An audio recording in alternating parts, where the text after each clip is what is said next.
आपको सारी ट्रांसपेरेंसी मिलनी चाहिए, इसलिए आपको ये चीज़ें बताई जा रही हैं। इस क्लिपिंग में 3 मिनट के बाद लगभग जो सेक्शन 194I स्टार्ट होगा उसमें हमने एक वर्ड गलत बोल दिया है कि 180,000 की लिमिट है, जो कि अमेंडेड होकर 2,40,000 की हो गई है। तो जब आप पढ़ रहे होंगे तो आपको 1,80,000 जहाँ समझाया गया है, सेम वही चीज़ 2,40,000 रुपये की है। क्लिपिंग इसके बाद आपको दिखेगी अभी, जो कुछ यहाँ पे इस तरीके से सेक्शन आ रहा है। कोई भी न्यूमेरिकल क्वेश्चन नहीं दिया है, पर हमने यहाँ पे एक गलती कर दी। ये 1,80,000 की लिमिट अब अमेंडेड होके 2,40,000 हो गई है। ये मेरी गलती है, I am sorry, but provisions में कहीं कोई चेंज नहीं आया है। बस ये 1,80,000 जैसे जब हमने 194I आपको पढ़ाया तो 1,80,000 रुपए की लिमिट जो थी उसका रेंटल की लिमिट अब 1,40,000 रुपए, सॉरी 1,80,000 रुपए रेंटल की जो लिमिट थी ये 2,40,000 रुपए हो गई है, और कोई चेंज नहीं है। और सर ये क्लिपिंग मैं एक काट के आपको पूरे सेक्शन के बीच में दे रहा हूँ। जब मैंने पूरा सेक्शन पढ़ाया आगे बढ़ा तो मुझे ध्यान आया, अरे यार ये वाली लिमिट तो मैंने गलत बता दी है। बट ऐसा हो जाता है रेगुलर लाइफ में, चूंकि आप लोग आमने सामने नहीं है इसलिए एक छोटी सी गड़बड़ी हो गई थी। इसको आप रेक्टिफाई कर लीजिए और कहीं पूरे कंसेप्ट में गलती नहीं है। बस 1,80,000 की लिमिट बदल के 2,40,000 हो गई है। और अब इस क्लिपिंग के बाद अब आप ये पूरा सेक्शन पढ़ रहे होंगे तो आप कहीं पे गलती नहीं करेंगे। जो क्वेश्चन नंबर 7 है, और अगर इसकी बात करें तो बेटा इसके साथ कुछ चीजें हैं, आपको इसके लिए एक सेक्शन देखना पड़ेगा। ये आपका जो पर्सनल क्वेश्चन है ना 194IA पे है, बट 194IA के बारे में आपको पढ़ाने से अच्छा है कि मैं आपको 194I के बारे में पहले समझा दूं। मतलब सर देखिए आपका सेक्शन तो 194IA के ऊपर है, बट हम आपको आधी अधूरी नॉलेज नहीं देना चाहते, इसलिए कुछ एक्स्ट्रा पढ़ाना पड़ भी रहा है, कुछ एक्स्ट्रा टाइम लग भी रहा है, तो मुझे कोई दिक्कत नहीं है। आप चाहिए तो एग्जाम डेज में इस सेक्शन को इग्नोर कर सकते हैं 194I को, क्योंकि इस पे यहाँ पे वाला क्वेश्चन आपका इसका नहीं है। देखो 194I किस चीज के लिए होती है सर, टीडीएस आप लिख सकते हैं, टीडीएस अभी लेकिन नहीं लिखेंगे, जब पढ़ा दिया जाएगा तब आप लिखेंगे, बट सब कुछ आप लिखेंगे। टीडीएस ऑन रेंट और लीज पेमेंट। अगर आपको रेंट या लीज का पेमेंट हो रहा है कहीं पे तो क्या करना है सर, आप कहीं लीज पेमेंट कर रहे हैं तो आप क्या करेंगे, रेंट का पेमेंट कर रहे हैं तो क्या करेंगे, तो 194I नाम की सेक्शन आती है कि कहां पे क्या कैसे टीडीएस काटना है। सर 194I आपने बोला, बट आपने क्या बात की सर, देखिए ये पूरी सेक्शन ना 4 पार्ट में, 194I तो है ही, 194IA भी है, 194IB भी है और 194IC भी है। आपका क्वेश्चन 194IA बेस है, बट बेटर अंडरस्टैंडिंग के लिए एक बार आपको 194I हम इसलिए समझाना चाहते हैं बिकॉज टारगेट सिर्फ कोर्स कंप्लीट कराना नहीं, टारगेट आपको बेटर अंडरस्टैंडिंग देना है कि आपको चीजें याद रह सके। ठीक है सर, आपने जो कहा हम समझ गए। देखिए 194IA होता क्या है, बेसिकली 194IA की बाद में, पहले हम 194I की बात आपको समझाने जा रहे थे। 194I बेसिकली है क्या सर, आपने सर अभी बोला टीडीएस ऑन रेंटल और लीज पेमेंट, ठीक है, लीज पेमेंट पे, हाँ सर चलो ये बात तो सर समझ में आ गई। 194I है क्या, 194I है क्या, ठीक है सर, बट हमारा एक फॉर्मेट होता है कि इसमें पेयर कौन होगा सर, पेई कौन होगा सर, उसके बाद अमाउंट क्या होगा, अमाउंट नहीं सर रेट आप बोलते हो पहले, ठीक है, रेट क्या रखेंगे और अमाउंट या लिमिट क्या होगी, लिमिट जिसको हम कहते हैं सर, ये हमारा सेट फॉर्मेट है।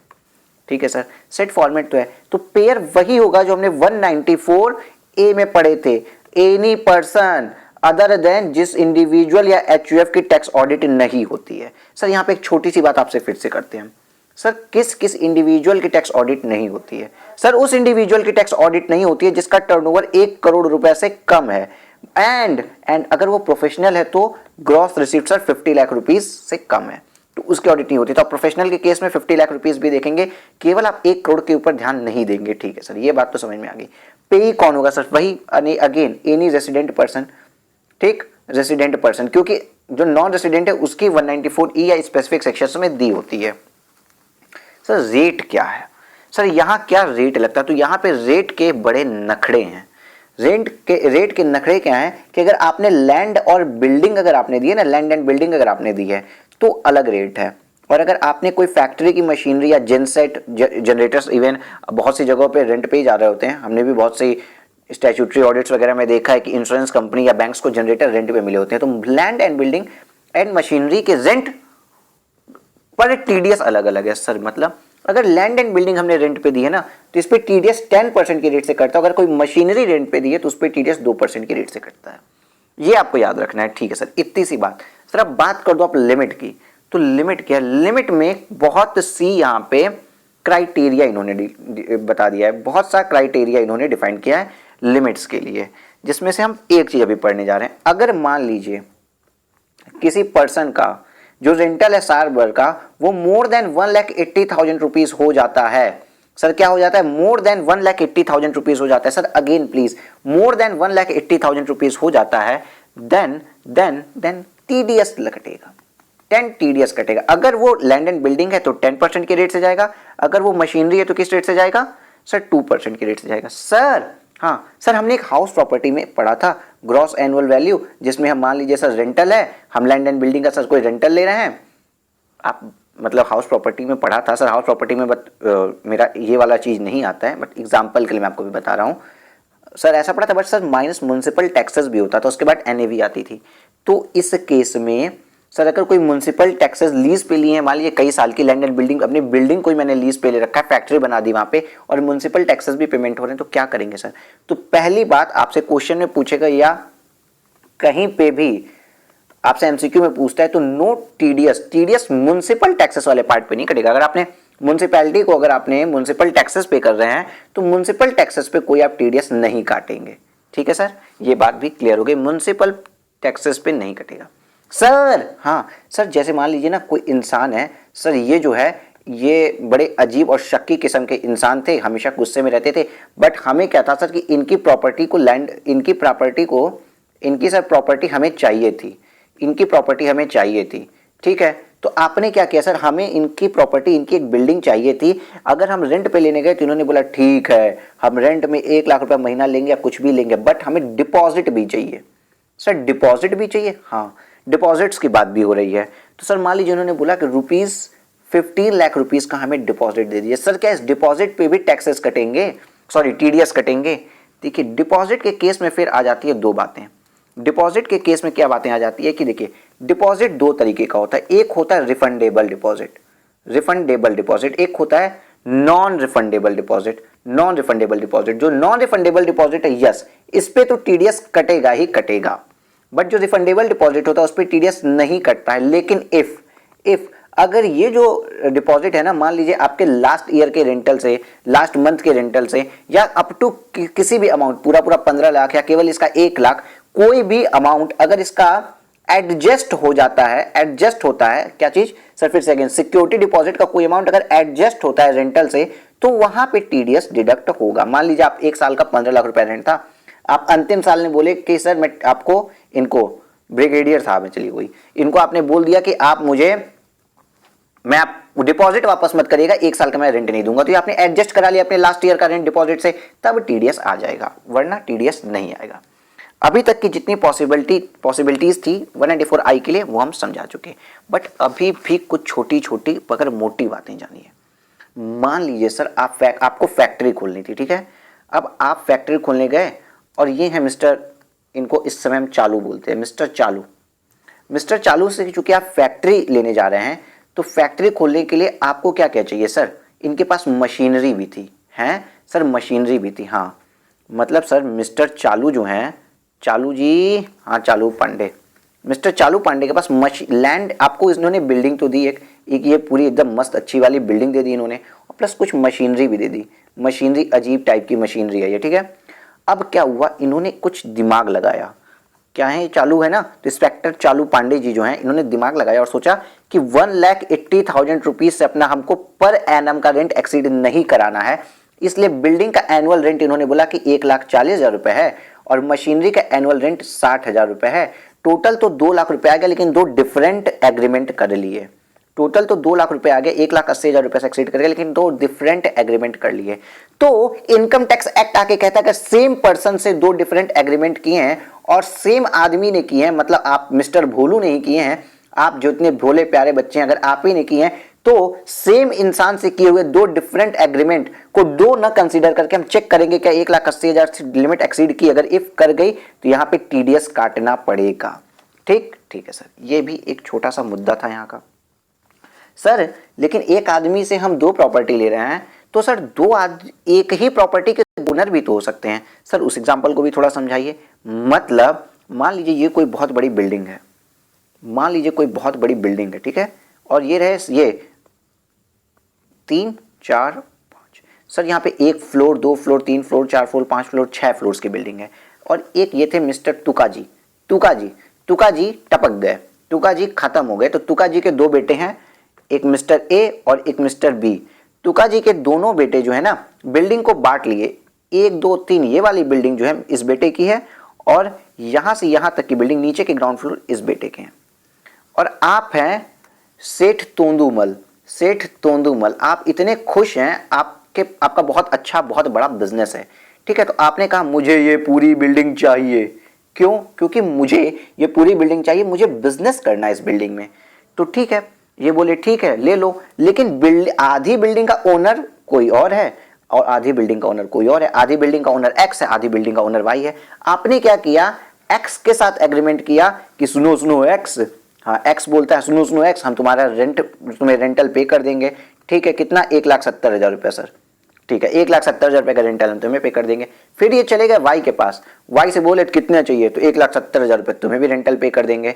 मतलब ये इतने पोर्शन के लिए मिस्टर वाई को 1,70,000 पे कर रहे हैं, और इतने पोर्शन के लिए 1,70,000 एक्स को पे कर रहे हैं। मतलब सेम बिल्डिंग के 2 ओनर्स हैं, सेम बिल्डिंग के कितने ओनर्स हैं? 2 ओनर्स हैं, और दोनों से डिफरेंट, दोनों लोगों से कॉन्ट्रैक्ट मेरा अलग अलग है, और दोनों को हम सर 1,70,000 रुपये पे कर रहे हैं। मतलब टोटल अगर हम देखें तो हम टोटल बिल्डिंग के लिए 3,40,000 रुपये पेमेंट कर रहे हैं। तो क्या टीडीएस कटेगा?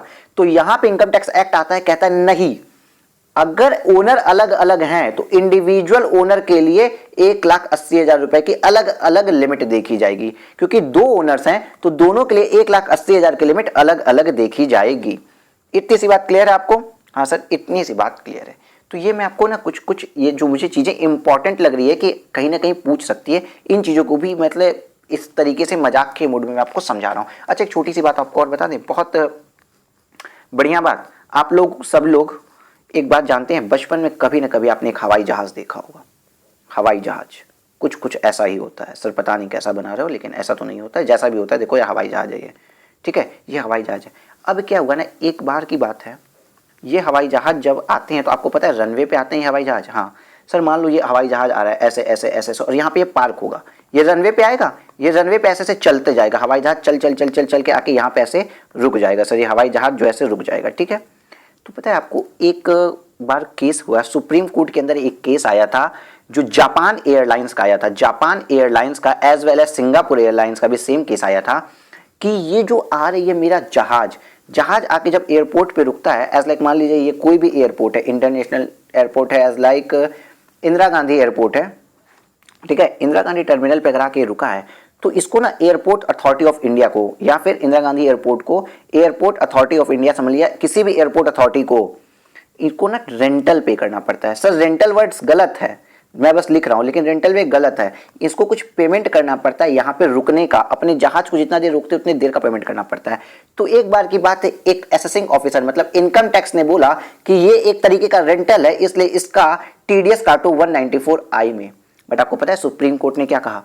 सुप्रीम कोर्ट ने कहा ये जो जापान एयरलाइंस और सिंगापुर एयरलाइंस है, ये लोग काटते तो थे टीडीएस, लेकिन 194C में कटता था, ये लोग इस चीज को कॉन्ट्रैक्ट मानते थे।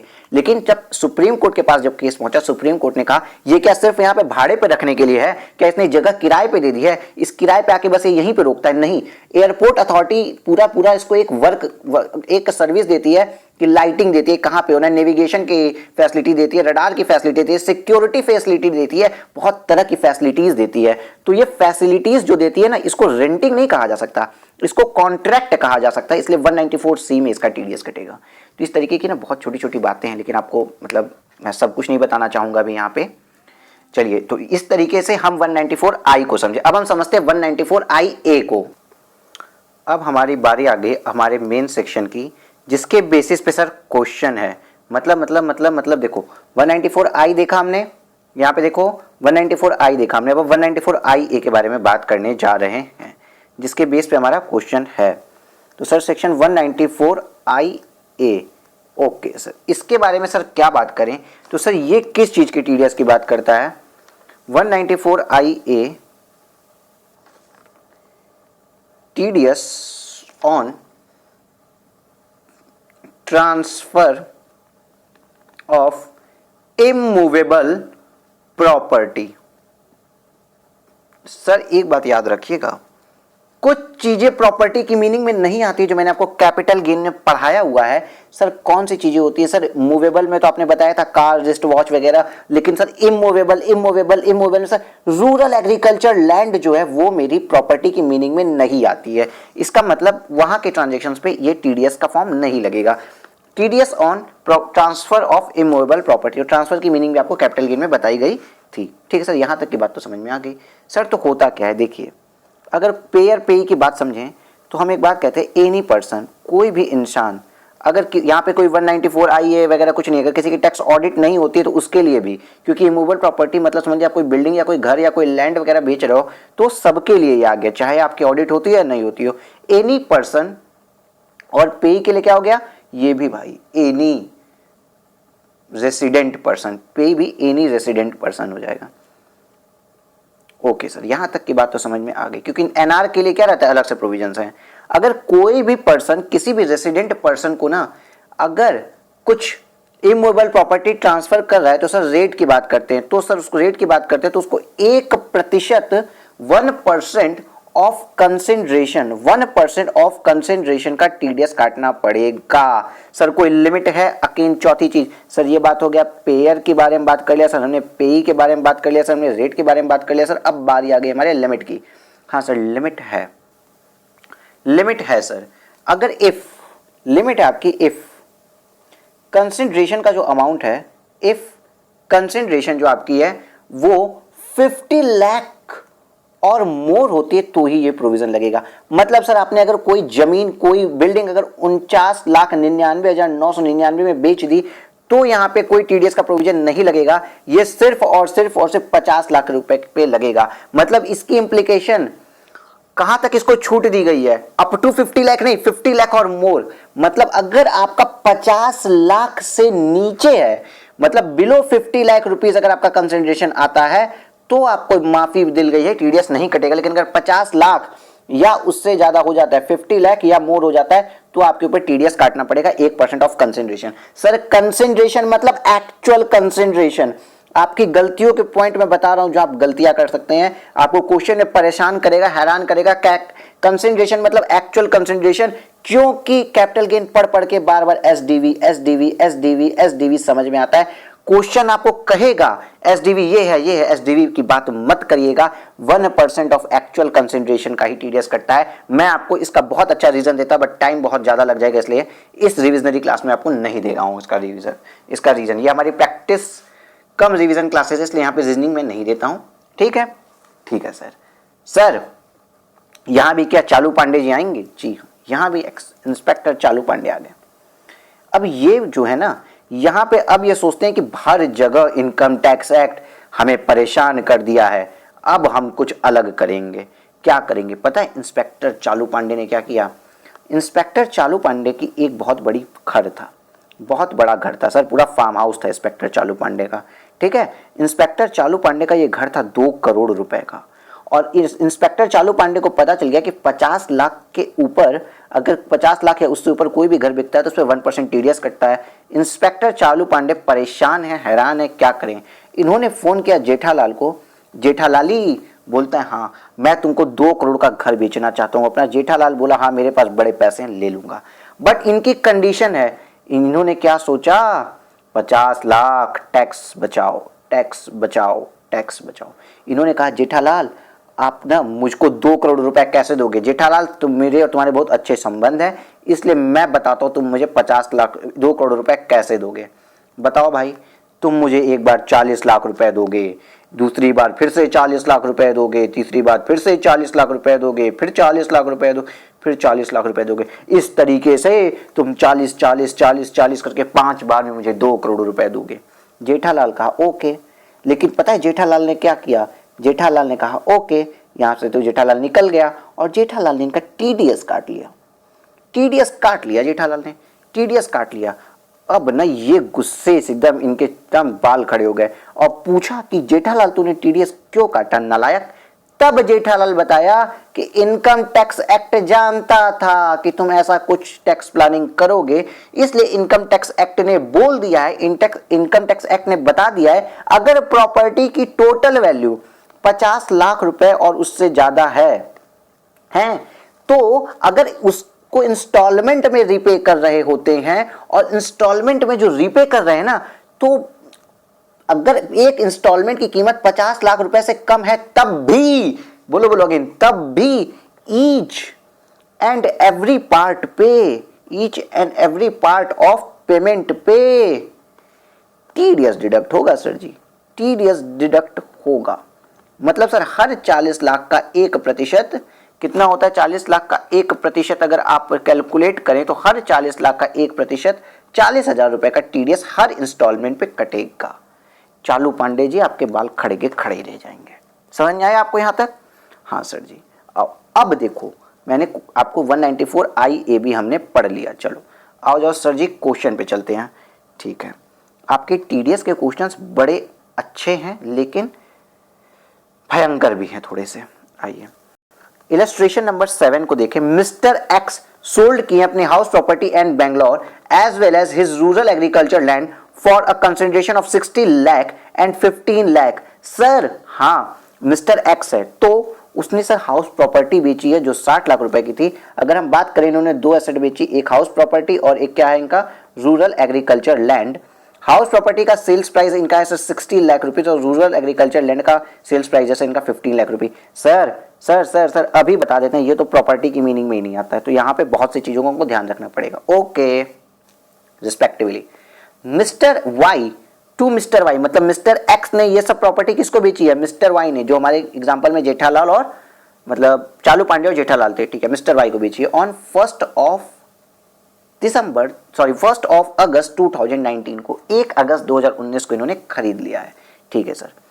ही मतलब कौन? ही मतलब एक्स ने he had purchased the house property and the land in the year of 2018 for 40 lakh and 10 lakh respectively. Sir कोई बात नहीं, एक बात तो ये समझे सर, एक हाउस प्रॉपर्टी था और एक रूरल एग्रीकल्चर लैंड था जिसकी एसडीवी दी हुई है। कितनी एसडीवी है? एसडीवी नहीं दी हुई है, सॉरी माफ करना मुझे। जिसका सेल्स प्राइस दिया है कितना था, उसके बाद परचेज प्राइस भी दे दिया कितना था। परचेज प्राइस, सेल्स प्राइस दिया है सर 60 और 15, सेल्स प्राइस सर दिया है 60 लाख और 15 लाख, 60 लाख और 15 लाख था। और सर परचेज प्राइस इन्होंने दिया है कि 40 लाख एंड 10 लाख था। सर परचेज प्राइस दिया 40 लाख और 10 लाख था। ठीक है सर, यहां तक की बात तो सर समझ में आ गई। बट सर हमारी आदत है कि क्वेश्चन पढ़ते पढ़ते हम पॉइंट्स निकाल लेते हैं, रिपीटेशन नहीं चाहते हैं, हम पास होना चाहते हैं अच्छे से।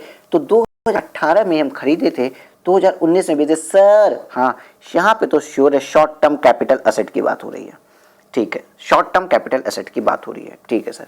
The stamp duty value on the date of the transfer that is 1 August 2019 is 85 lakh and 20 lakh for the house property and rural agriculture land. Okay sir, इसकी एसडीवी भी बता दी हम, एक की एसडीवी 85 थी और दूसरे की एसडीवी 20 की थी। ओके, मेरे साथ कोई नहीं लिखेगा respectively. Examine the tax implications in the hand of Mr. X and Mr. Y and the tedious implications if any in the hands of Mr. Y।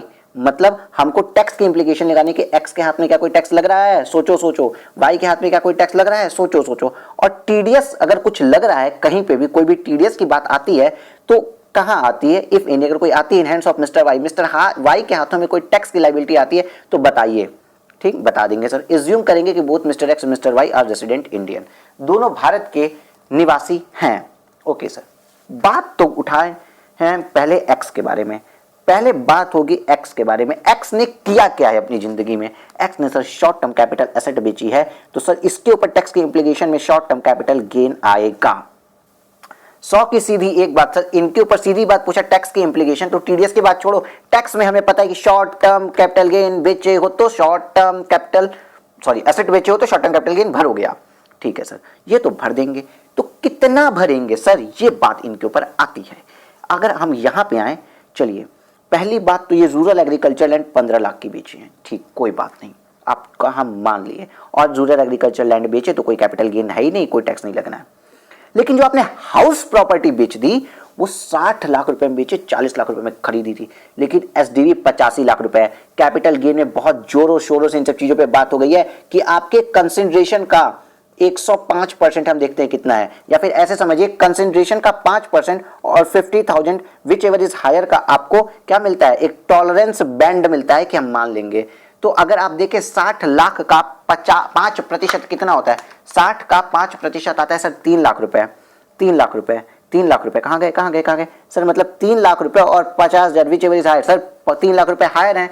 तो अगर आपकी कॉस्ट या फिर कंसिडरेशन जिसको कहते हैं, सॉरी कंसिडरेशन का 105% आएगा 63 लाख रुपीस, 63 लाख रुपीस। अगर 63 लाख रुपीस और एसडीवी में एसडीवी ज्यादा है, हम क्या कहते हैं यहाँ पे पढ़े तो हमने कि कंसिडरेशन और एसडीवी में अगर डिफरेंस 50,000 में हमको डिफरेंस में कुछ एग्जामेशन मिलेगा। सर कितने का एग्जामेशन मिलेगा, 50,000 रुपया या फिर कंसिडरेशन का 5%, whichever is higher. Consideration का 5% होता है 3 लाख, तो कंसिडरेशन और एसडीवी के बीच में 3 लाख का डिफरेंस है, नहीं सर 3 लाख से ज्यादा का डिफरेंस है। तो कॉस्ट ऑफ एक्विजिशन क्या मान ली जाती है, ये तो मेरी दी हुई है, लेकिन सेल्स प्राइस क्या मानी जाती है सर, एसडीवी को सेल्स प्राइस मान लिया जाता है। अगेन क्या माना जाता है सर, एसडीवी को सेल्स प्राइस मान लिया जाता है। स्पीड में इसलिए बताएंगे क्योंकि आपको कैपिटल गेन में कई बार बताए हैं, ठीक है सर। तो यहाँ पे मेरा sir sales price 85, cost of acquisition तो हमको इंडेक्सेशन का बेनिफिट मिलना नहीं है, मतलब सर टोटल 25 लाख रुपए का हमको माना जाएगा कि शॉर्ट टर्म कैपिटल गेन हो गया है। इतनी सी बात थी। आइए देखते हैं आईसीआई ने इसी बात को कैसे रिप्रेजेंट किया है जो हमें मदद करेगा नंबर पाने में। Tax implication in the hands of mister x. X के हाथ में क्या टैक्स लगता है, एज पर सेक्शन 50C में हमने पढ़ा था कॉस्ट ऑफ एक्विजिशन में, ठीक है sir. The stamp duty value of house property that is 85 lakh would be deemed to be the full value of consideration। Sir बहुत अच्छी लाइन है, फिर से पढ़ो। would be deemed value of the full value of consideration। उसको deemed कर लिया जाएगा, उसको मान लिया जाएगा कि आपने इतने में बेचा था। इसके ऊपर पूरी रीजनिंग दे दी गई थी, क्यों माना जाता है, बिकॉज यहाँ पे टैक्स प्लानिंग का स्कोप आ जाता है। Okay sir. arising on the transfer of property since the SDV stamp duty value exceed कर दी 105% of consideration received, मतलब 63 लाख रुपए आपका 5% ऑफ कंसिडरेशन आता है, लेकिन मेरे जो एसडीवी 85 लाख रुपए की है, तो एक 60 के 105% से एक्सीड कर गई, इसलिए स्टैम्प ड्यूटी वैल्यू को हम फुल वैल्यू ऑफ कंसिडरेशन मान लेते हैं। देयरफॉर 45 लाख। 25 कहां से लिखे हो सर? सर आपने सर इतना बड़ा पाप कर दिया सर, आपने कैसे यहाँ 25 लिखा है सर, मुझे बताओ सर। गलती आपकी ये होगी, आपको परचेज में 40 लेना था, आपने गलती से 60 ले लिया। सिली मिस्टेक थी बाबू, क्लरिकल मिस्टेक थी, इतना तो माफी दे दो मुझे, ठीक है सर। आज तो आपको माफ किया, अगली बार नहीं छोड़ेंगे, ठीक है। चलो धन्यवाद माफ करने के लिए। 45 लाख रुपए आपका यहाँ पे आ गया short term capital gain. Okay sir. Would be taxable as short term capital gain for the assessment at 2021। Sir कहाँ गलती हुई थी? अब कुछ बच्चे और जागेंगे, अरे यहाँ पे मैंने 85 माइनस 60 ले लिया था गलती से सेलिंग प्राइस, ठीक है सर, वो तो छोटी सी गलती थी, ठीक है। Since rural agriculture land not capital asset, the capital arising on the sales on such land is not taxable in the hands of Mr. X। Rural agriculture land को क्या कैपिटल गेन ही नहीं लगेगा, ठीक है। यहां तक की बात समझ में आ गई है तो बढ़िया है। अब हमने बोला मिस्टर एक्स के हाथ में क्या होगा, ये हम बता दिए। इन्होंने हमसे पूछा था एक्स के हाथ में क्या होगा, बताओ। पूछा वाई के हाथ में क्या होगा। एक्स के हाथ में कहां टैक्स लगा, कैपिटल गेन हेड में। वाई के हाथ में कहां लगेगा? हमने IFOS में सर एक बात पढ़ी थी, अगर आपने कोई भी प्रॉपर्टी इनएडिक्वेट कंसिडरेशन में परचेज की है तो आपके पास 56(2)(10) में कुछ टैक्स लगता है। मतलब मिस्टर वाई के हैंड्स में 56(2)(10) में टैक्स लगने वाला है, क्योंकि इन्होंने 85 लाख के एसडीवी की प्रॉपर्टी को सिर्फ 60 लाख रुपए में खरीद लिया है। जो डिफरेंस का 25 लाख रुपया होगा ना, वो इनके हाथ में टैक्सेबल हो जाएगा। जो डिफरेंस का 25 लाख रुपया है वो इनके हाथ में टैक्सेबल हो जाएगा। देखिए tax implication in the hands of mister Y. Mister Y ने क्या अपराध किया है? कुछ अपराध नहीं किया सर। एसडीवी जो है ना 85 लाख रुपए जिस घर की थी उसको उन्होंने खरीद लिया। इनके लिए परचेजिंग कॉस्ट कितनी पड़ी सर? 60 लाख। सस्ता खरीदे हो, इनएडिक्वेट कंसिडरेशन अगर आपने किसी इमूवेबल प्रॉपर्टी के लिए पे किया है तो डिफरेंस का पैसा आपको IFOS में पे करना पड़ता है। अगेन क्यों सर? ब्लैक मनी के स्कूप को रोकने के लिए, टैक्स प्लानिंग को रोकने के लिए, ठीक है। In case immovable property for इनएडिक्वेट consideration the difference between the stamp duty value and actual consideration would be taxable under section 56(2)(10) if such difference exceeds the higher of rupees 50,000 and 5% of consideration, ठीक है sir. Therefore इसलिए in case 25 lakh 85 lakh minus 60 lakh would be taxable in hands of Mr. Y under section 56(2)(10)। इसके बारे में हम लोग कई बार बात कर चुके हैं। देखिए जिस चीज को हम इतना ओरली, इतना ओरली इतना इजीली समझ लिए थे, यहाँ पे ओरली कितना इजीली हमने बताया था 25 लाख होगा, आईसीआई ने उसको कितने अच्छे से प्रेजेंट किया है। सर हमें कंसेप्ट सारे आ चुके हैं, सर हमारे साथ पढ़ रहे हैं जब आपको कंसेप्ट सारे आ चुके हैं, सारे मतलब इंपॉर्टेंट और मोस्ट रिलेवेंट फिल्टर्ड फॉर्म के कंसेप्ट आपको समझ में आ चुके हैं। बट बस आप प्रेजेंटेशन सीख रहे हैं मेरे साथ कि कितनी सुंदरता की लाएं कि आपका आंसर गुणवत्तापूर्ण हो जाए और आपको अच्छे मार्क्स मिल जाए। Since agricultural land is not a capital asset, the provision of section 56(2)(10) is not attracted। Agriculture land पे तो कहीं कैपिटल एसेट ही नहीं है, तो ये वाला प्रोविजन भी वहां नहीं लगेगा, ठीक है। In respect of receipt of agriculture land for inadequate consideration, since the definition of property under section 56(2)(10) included only capital assets specified there under। ठीक है सर, यहां तक की बात तो समझ में आ गई है। सर हाँ, मिस्टर वाई के हाथ में एक और टैक्स लगना है। कौन सा सर? टीडीएस का प्रोविजन आता है सर मिस्टर वाई के हाथ में। कौन सा बेटा?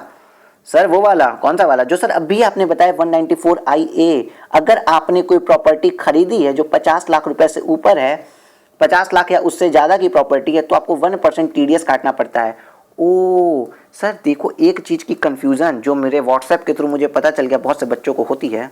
टीडीएस काटता कौन है? जो पैसा पे करता है वो टीडीएस काटता है। पहली बात तो ये, जो पैसा देता है वो टीडीएस काटता है। तो जब आप प्रॉपर्टी परचेज कर रहे हैं तो पैसा कौन दे रहा है? सर बायर दे रहा है। इसका मतलब सर कौन टीडीएस काटेगा? सर बायर टीडीएस काटेगा।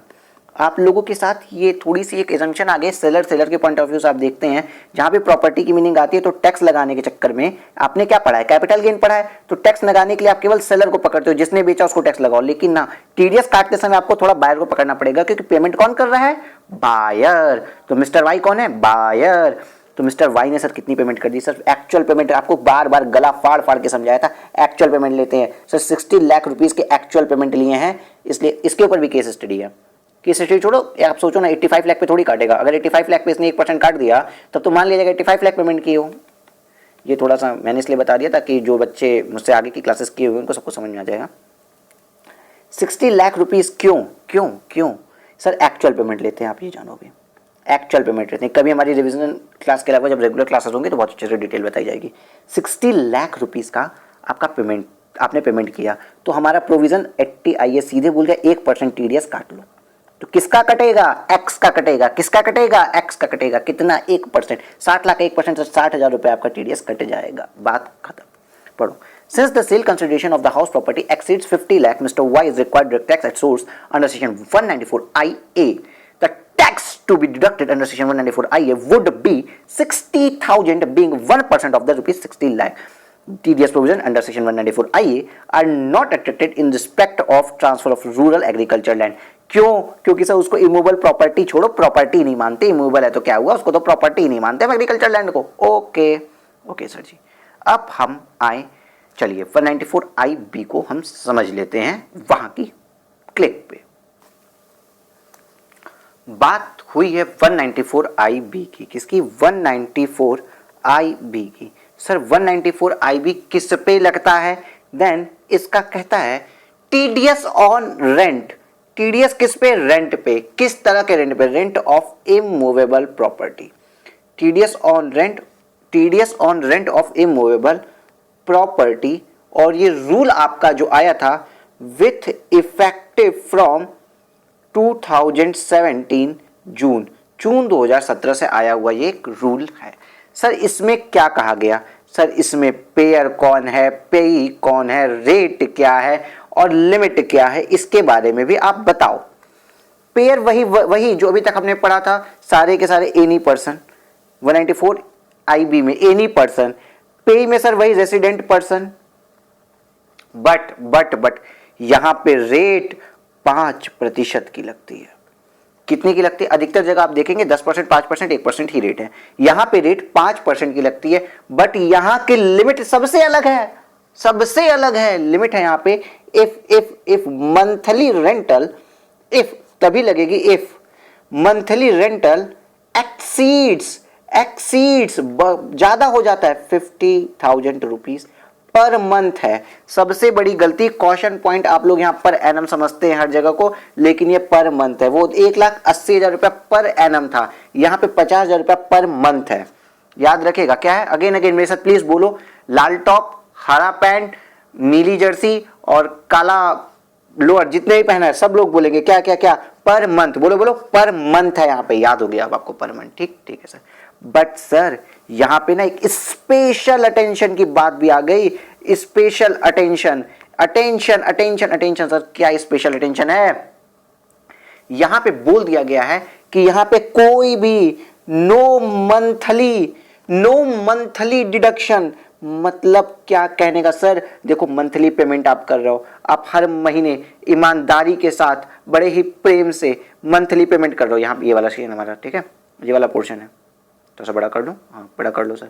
आप मंथली पेमेंट कर रहे हो, जनवरी का जनवरी में पैसा दिया, फेब का फेब एंड में पैसा दे दिया, मार्च का 31 मार्च को पैसा दिया, अप्रैल का 30 अप्रैल को दिया, मई का 30 मई को दिया। मंथली आप पेमेंट तो कर रहे हो, बट यहाँ पे नो मंथली डिडक्शन, कोई मंथली पेमेंट का टीडीएस नहीं कटेगा। अगेन सर आपने शायद कुछ गलत बोला, नहीं हम सही बोले हैं, नो मंथली डिडक्शन, कोई भी टीडीएस मंथली डिडक्ट नहीं होता है यहाँ पे। हैं सर ये स्पेशल बात है? जी हाँ। तो सर टीडीएस डिडक्ट कब होता है? At the year and. Year and पे, यहां पे मैंने क्या बोला? ईयर एंड पे। ईयर एंड, बोलो बोलो, ईयर एंड मंथ मतलब किस मंथ में सर?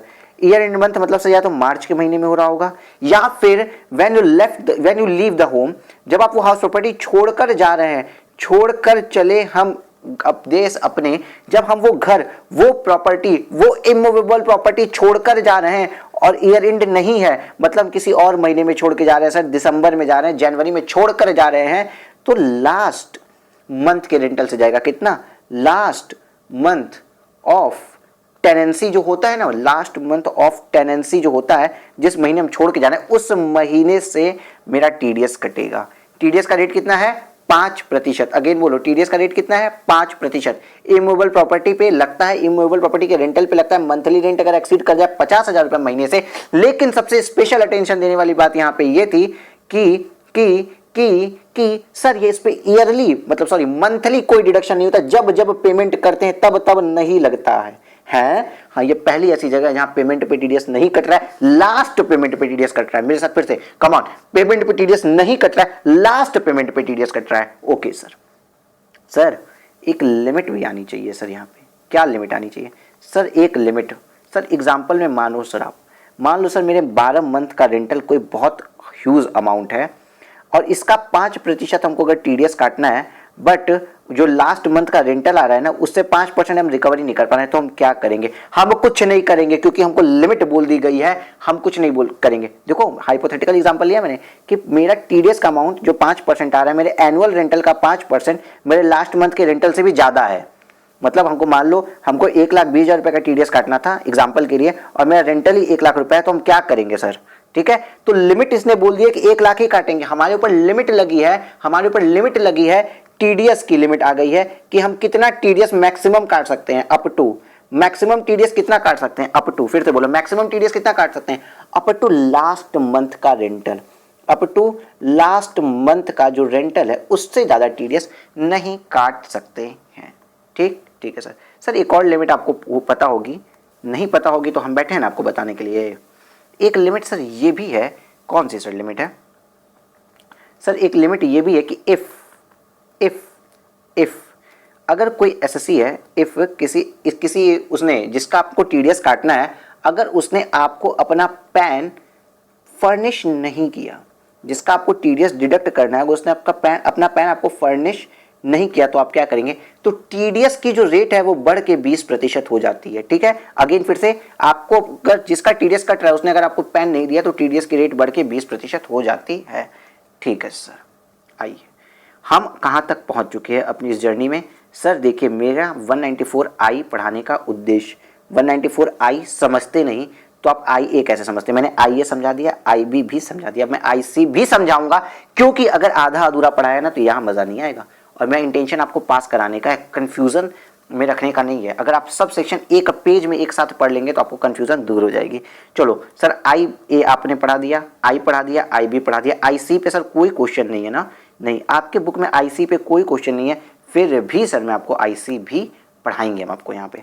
सर चलिए सर IC पढ़ते हैं।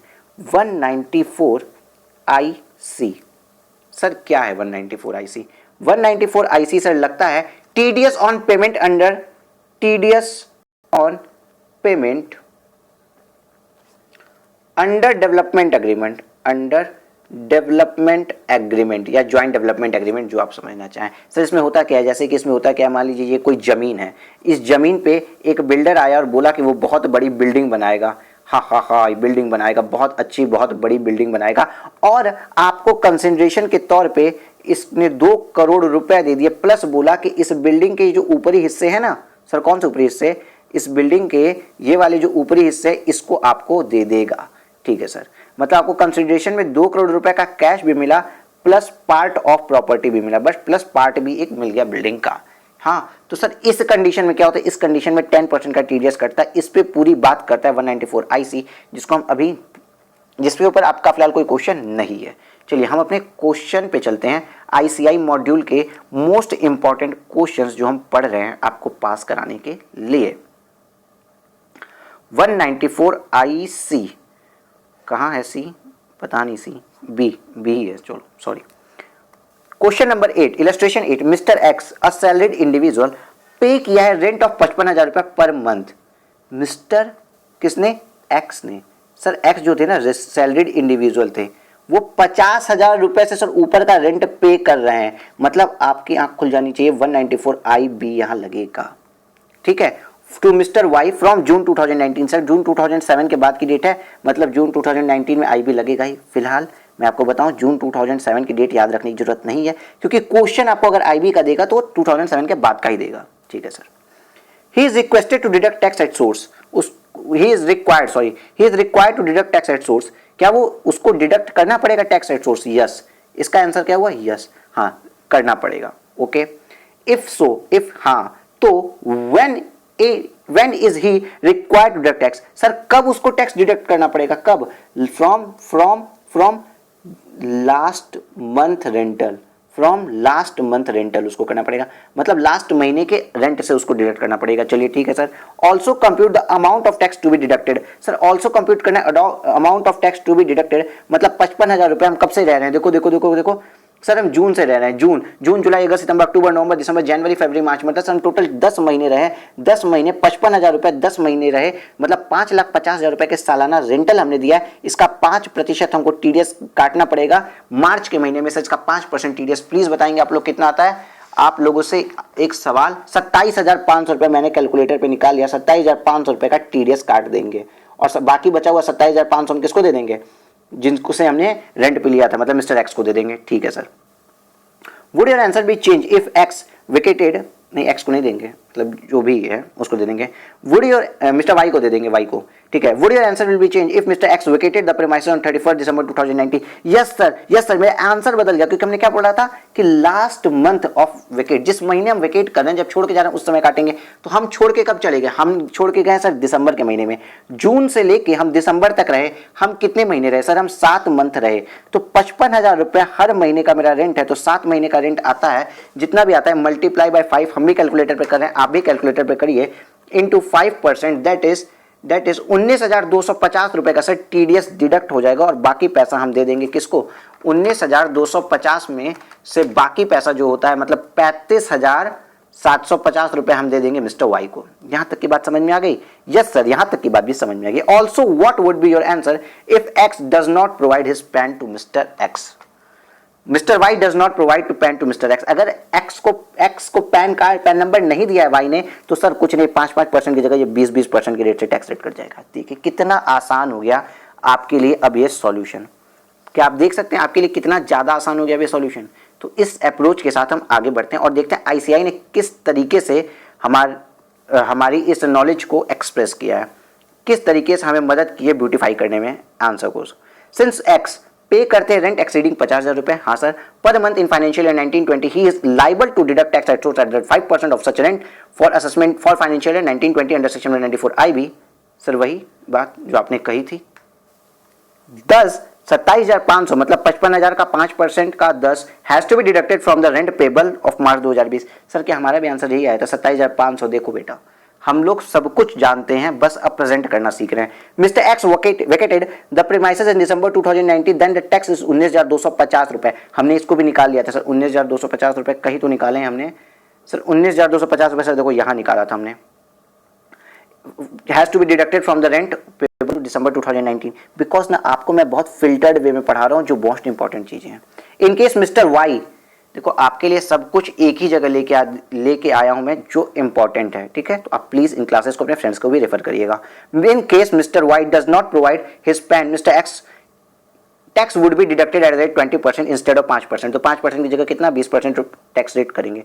तो पहले केस में क्या होगा, अगर उन्होंने नहीं दिया तो 50,000 इंटू 10 का 20% मतलब 1,10,000 रुपए टीडीएस कट जाएगा। 1,10,000 रुपए टीडीएस कट गया तो सर यहाँ पे तो 55,000 रुपए रेंटल था। सर मैंने आपको बताया था कि लास्ट मंथ के रेंटल से ज्यादा कभी टीडीएस नहीं कट सकता, मतलब केवल और केवल 55,000 रुपए टीडीएस कटेगा। But the same has to be restricted to rupees 55,000 being the rent of March 2020।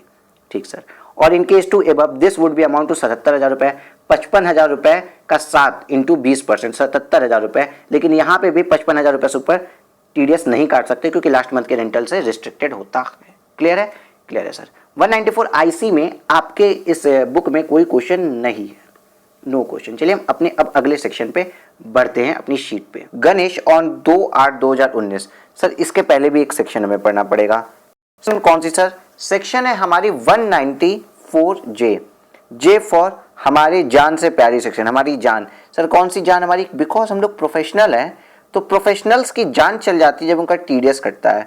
तो ये जो सेक्शन बात करती है ना, ये जानती किस चीज की बात करती है? TDS on profession, TDS on professional services के बारे में बात करता है।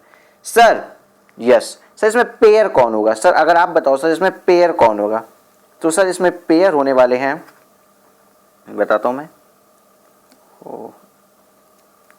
पेयर होने वाला है सर इसमें, पेयर वो होगा एनी पर्सन, एनी पर्सन। वो आपकी 194A वाली बात समझ लीजिए, ठीक है? ठीक है सर। सर पेई कौन होगा सर यहाँ पे? सर पेई में होगा एनी रेसिडेंट पर्सन, ठीक है? ठीक ठीक ठीक, any resident person. But except अगर हम कोई पर्सनल सर्विसेज दे रहे हैं तो पर्सनल सर्विसेज पे नहीं लगता है, पर्सनल सर्विसेज पे नहीं लगता है। मान लीजिए कोई इंसान गया अपने किडनी का ऑपरेशन करवा रहा है तो वो भी तो प्रोफेशनल सर्विस ले रहा है डॉक्टर से, लेकिन वो प्रोफेशनल सर्विस ले रहा है। हाँ सर, मतलब प्रोफेशनल सर्विसेज का मीनिंग भी बताया। हाँ सर, क्या उसमें डॉक्टर की सर्विस बताया? नहीं, कुछ स्पेसिफिक वर्ड्स यूज किए हैं प्रोफेशनल सर्विसेज के लिए, यहाँ पे कुछ स्पेसिफिक वर्ड्स यूज किए हुए हैं। अब हम उसके बारे में समझेंगे। सर प्रोफेशनल सर्विसेज के लिए कुछ स्पेसिफिक वर्ड्स यूज किए, कौन कौन से हैं? सर वहां पे वर्ड अगर आ गया, देखिए प्रोफेशनल सर्विस यूज किया है तो ये सेक्शन लगेगी, प्रोफेशनल सर्विसेज तो ये सेक्शन लग जाएगी। अगर सर उन्होंने वर्ड यूज कर दिया है वहां पे टेक्निकल सर्विस तो भी ये सेक्शन लगेगी, टेक्निकल सर्विस। ये 4 वर्ड आपको याद रखने हैं, 4 वर्ड है टोटल, टेक्निकल सर्विसेज तो भी ये सेक्शन लग जाएगी। अगर सर वहां पे वर्ड यूज हो गया रॉयल्टी तो रॉयल्टी के लिए भी ये सेक्शन लगती है। अगर कोई बोलता है sir fee for technical service हो गया, या नॉट कंप्लीट फीस, सर इसको क्या कहेंगे? Not complete fee.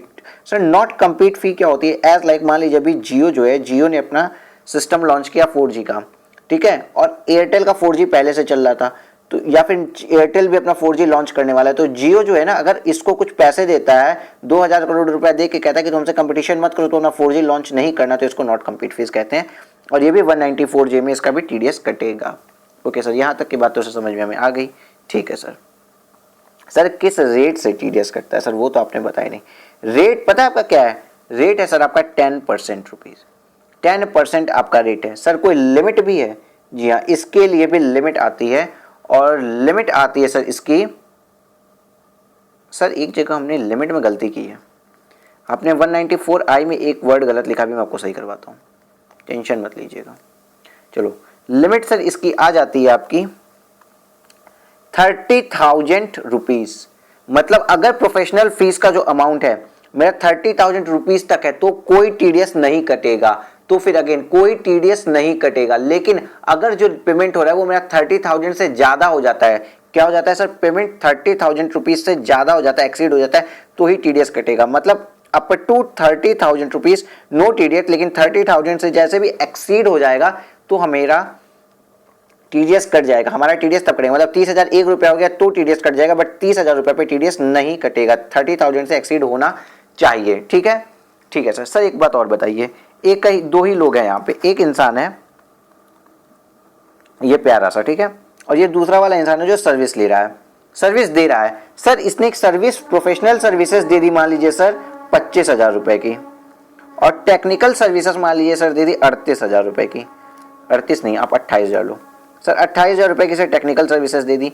It mean sir इसने कोई भी सर्विस का क्वांटम जो है 30,000 रुपए से क्रॉस नहीं किया है, 30,000 रुपए के बिलो हैं सर सारी सर्विसेज इनकी। तो क्या सर इसके ऊपर 194J में 10% का टीडीएस काटेंगे?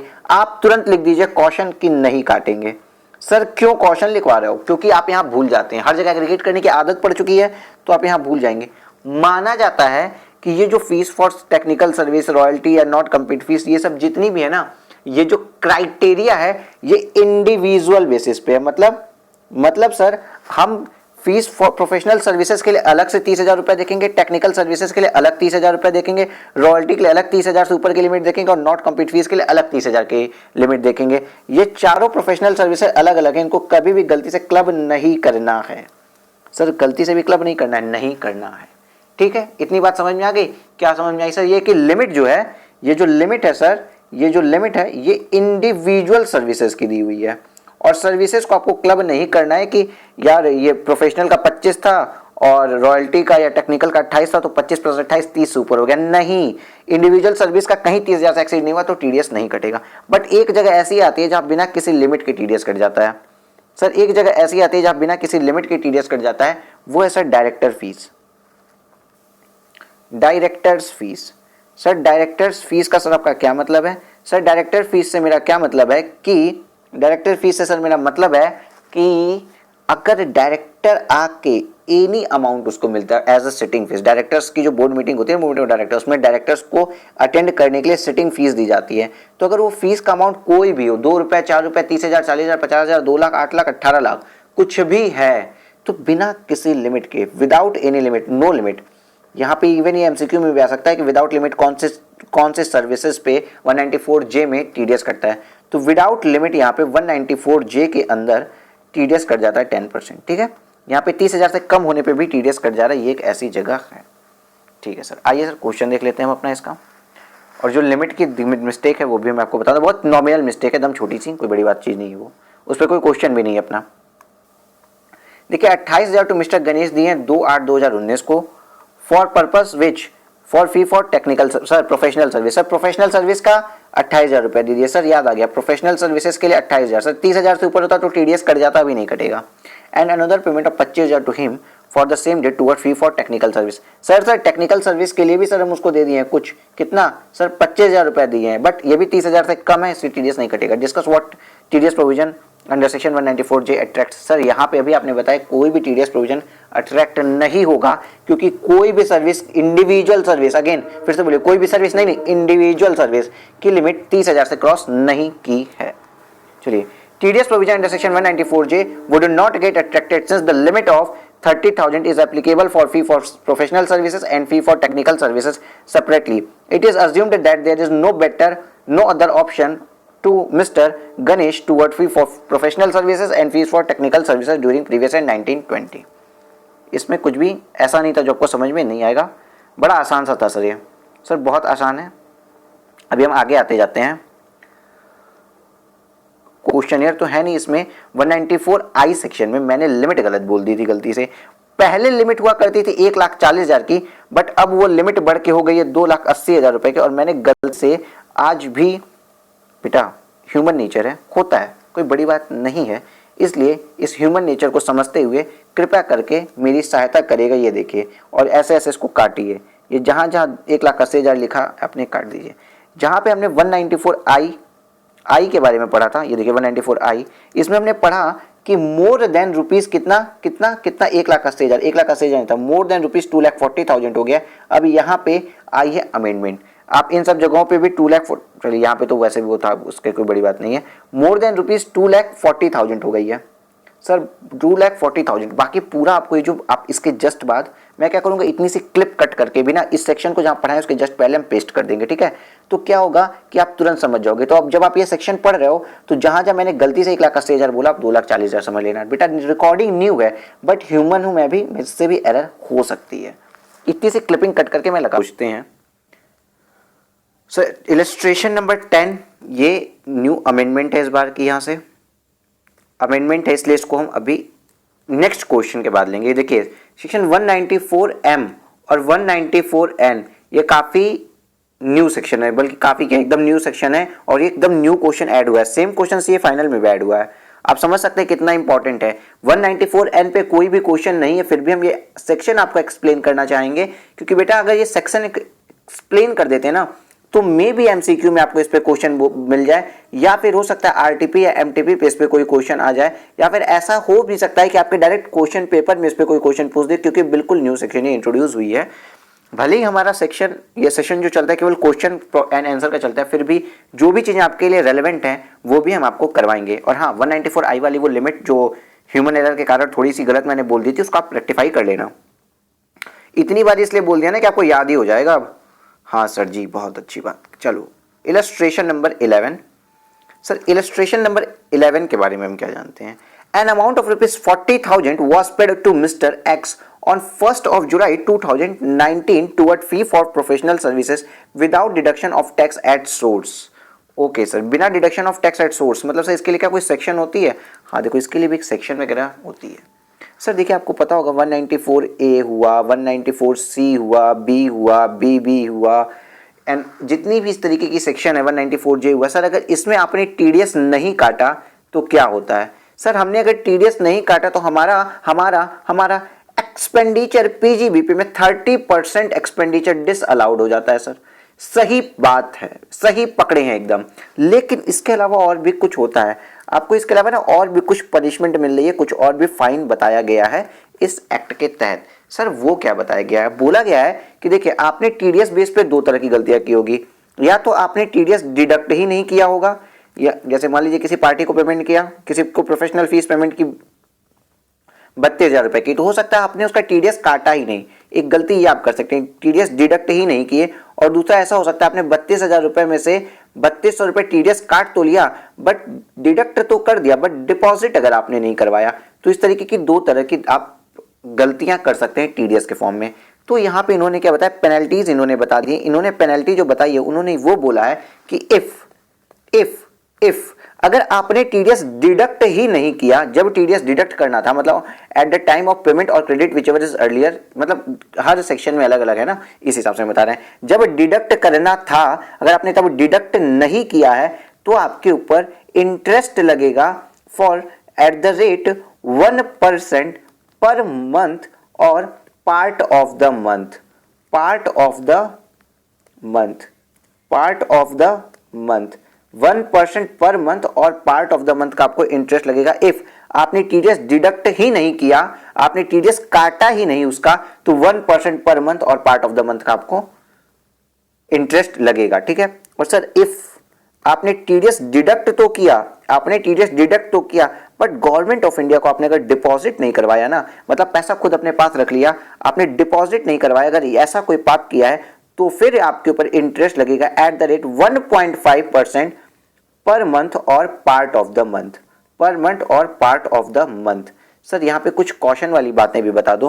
हाँ, कॉशन ये कि ये पर मंथ है। गलती से आप लोगों के साथ क्या होगा ना, मान लीजिए 4 महीने का अगर कोई कैलकुलेशन आ गया, तो आप वहां पे करते हैं यार 1% था तो इंटू 4/12, कुछ कॉपीज में मैंने देखा है टेस्ट की जिसमें इंटू 4/12 बच्चे कर देते हैं, वो थोड़ी सी मिस्टेक हो जाती है, क्लैरिकल एरर इसको हम कह सकते हैं, या फिर बोल सकते हैं थोड़ी सी सिली मिस्टेक्स, तो वो आपको नहीं करना है। ठीक है। पर मंथ और पार्ट ऑफ द मंथ है, ऐसा नहीं उन बच्चों को नहीं पता, उनको भी पता है ये बात, बट सिली मिस्टेक वहां पे हो जाती है, कोई बड़ी बात नहीं है।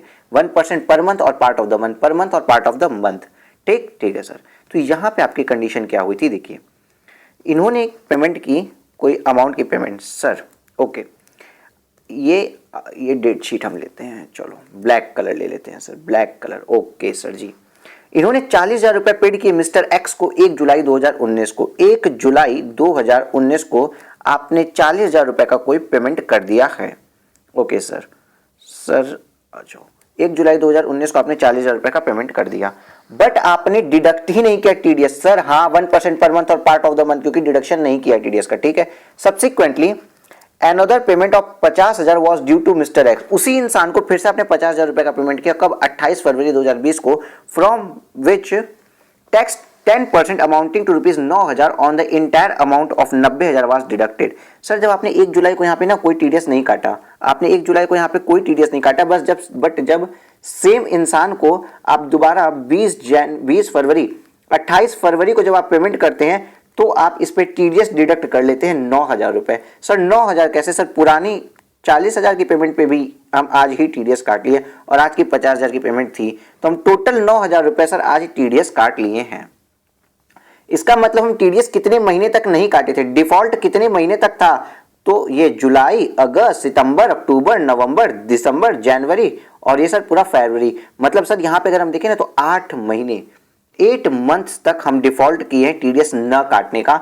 मतलब सर 4,000 रुपए पे 40,000 का 10% टीडीएस काटना था। मतलब सर 4,000 रुपए टीडीएस काटना था, बट हम 4,000 रुपए टीडीएस नहीं काटे, तो इसका 1% टीडीएस के अमाउंट का 1% होता है पर मंथ और पार्ट ऑफ द मंथ, कितना महीने, 8 महीने, 1% इंटू 8 मंथ के हिसाब से सर यहाँ पे हमको इंटरेस्ट भरना पड़ेगा। आप करिए 4,000 का 1% होता है 400 और इंटू 8 32, तो 320 रुपए का आपको इंटरेस्ट पे करना पड़ेगा इस पीरियड के लिए। अगेन देखिए 320 रुपए का पे करेंगे आप इंटरेस्ट इस पीरियड के लिए, 320 रुपए का इंटरेस्ट, ठीक है सर।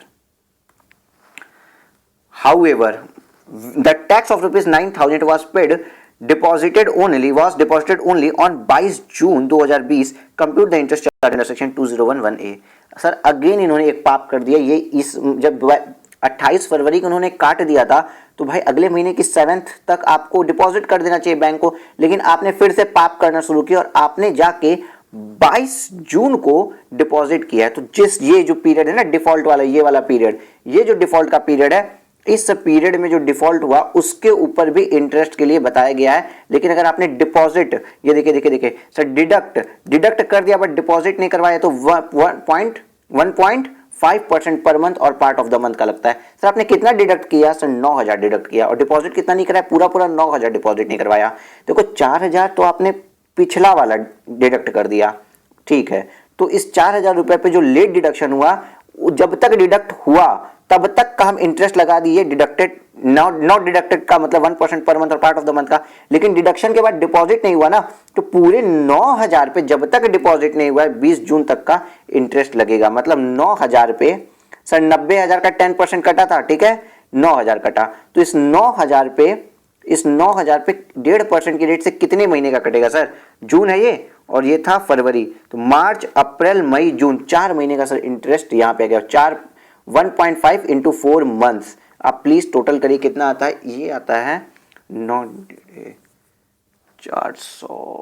540 आता है सर, ये देखिए 540 आ रहा है, ठीक है। इसका मतलब टोटल इंटरेस्ट की लायबिलिटी अंडर सेक्शन 2011A आती है 320 ये और 540 ये, तो 860 रुपए आती है। मेरा तो कैलकुलेटर यही दिखा रहा है, आप अपना कैलकुलेशन नीचे चेक करते हैं ना सर, 860 करेक्ट आंसर। देखिए कितना इजी टॉपिक है ये, लेकिन आपको ये रटना पड़ेगा थोड़ा सा, मैंने वैसे समझा दिया है। अच्छा बाद में सर क्यों 1.5% लेते हैं, बाद में इस लॉजिक से 1.5% लेते हैं क्योंकि आपने जो टीडीएस का अमाउंट काट के अपने पास रख लिया है, उस पैसे को आप यूज किए इसलिए आप ज्यादा इंटरेस्ट देंगे, ठीक है, उस पैसे को आप यूज किए इसलिए आप ज्यादा इंटरेस्ट देंगे। सॉल्यूशन पढ़ लें, हाँ सर पढ़ा दो। Solution, interest under section 2011A would be computed as follow, 1% of on tax deductible to the but 1% of tax deductible but not deducted 1% on 4,000 for 8 month। मतलब सर 4,000 रुपए टैक्स डिडक्ट करना चाहिए but हमने deduct नहीं किया है, और कब तक नहीं किया, 8 महीनों तक लगातार हम डिडक्ट नहीं किए, तो जब तक डिडक्ट नहीं किए तब तक का 1% पर मंथ की रेट से मतलब 8% ब्याज लग जाएगा 4,000 रुपए पे। 4,000 रुपए पे कितना परसेंट, 8%, 320 रुपए आ गया। और सर हमने 22 फरवरी को कर तो दिया लेकिन जून तक हमने जमा नहीं कर, 28 फरवरी को डिपॉजिट डिडक्ट कर दिया लेकिन डिपॉजिट हमने जाके 22 जून में कराया। मतलब 4 महीने तक हम अपना 4 महीने तक हम टीडीएस काट के अपने जेब में रखे हुए थे, ठीक है। तो सर हम जेब में रखे थे, ये तो गलत बात कर दी, तो हमें 1.5% का ब्याज देना पड़ेगा पर मंथ। कितना, तो 9,000 रुपए पे 1.5% की रेट से 4 महीने के लिए 540 रुपए था। टोटल आपका इंटरेस्ट की लेवी आ गई 860 रुपए। ठीक सर। अगर कुछ अब हमें ब्यूटिफिकेशन करना आ गया, हमें सॉल्यूशन करना आ गया, बट नोट्स कितने ज्यादा लिखने हैं वो भी देखिए। Such interest should be paid furnishing the statement in accordance with section 203।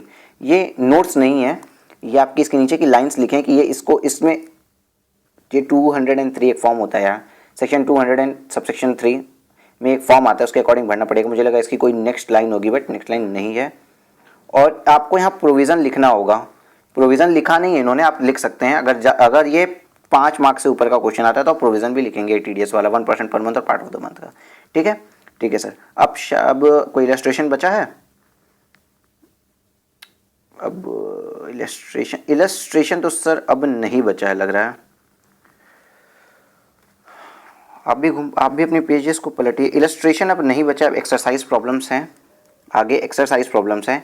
तो हम क्या करेंगे अब हम क्या करेंगे, इसके बाद मैं चला रहा हूँ आपके लिए, मतलब इसके बाद अब हम आज के लिए आपको पढ़ाते हैं अमेंडमेंट्स वाली सारी चीज़ें। अमेंडमेंट्स वाली मैं आपको पढ़ा देता हूँ।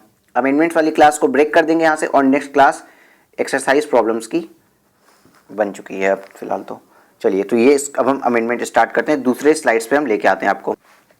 देखिए, हमारा जो नेक्स्ट सेक्शन है वो है 194M के बारे में। 194M और 194N ये दो नई सेक्शंस इस बार आई हैं, ठीक है। लेकिन अभी हम पहले आपको थोड़ा बेसिक चीज़ें और बताना चाहेंगे। एज आप लिखे सेक्शन 194, मेरे साथ कोई नहीं लिखेगा। 194 है, जब हम बोलते लिखे मतलब आपको लिखना तो है, बट मेरे साथ नहीं लिखना, बाद में पॉज करके लिखना है। 194H, सर 194H किस पे लगता है? ये होता है TDS ऑन ब्रोकरेज और या एंड कमीशन। ब्रोकरेज और कमीशन पे जो TDS कटता है वो 194H के अंडर लगता है। सर इसका क्या रेट होता है, कौन पेयर होता है, कौन पेई होता है? तो देखिए, पेयर और पेई वही लोग हमारे, मतलब 194A वाले any person other than individual HUF जिनकी टैक्स ऑडिट नहीं होती है, ठीक है। और दूसरा एनी रेसिडेंट पर्सन यहाँ पे आ गया, ठीक है सर। यही सब अपने चल रहे हैं। दूसरी बात सर, कमीशन काटते हैं, कमीशन पे काटते हैं तो रेट और लिमिट की भी बात करते हैं। यहाँ पे पता है TDS का रेट है 5%, और ये तभी कटेगा, अगेन बोलो, तभी कटेगा अगर एक्सीड कर जाए कमीशन का अमाउंट 15,000 रुपए से। 15,000 रुपए से कमीशन का अमाउंट एक्सीड करता है तो ही TDS कटता है। मतलब सर 15,001 रुपया होगा तो TDS कट जाएगा, लेकिन 15,000 या 15,000 से कम होगा तो TDS नहीं कटेगा, ठीक है। ठीक है सर, इतनी सी बात समझ में आ गई।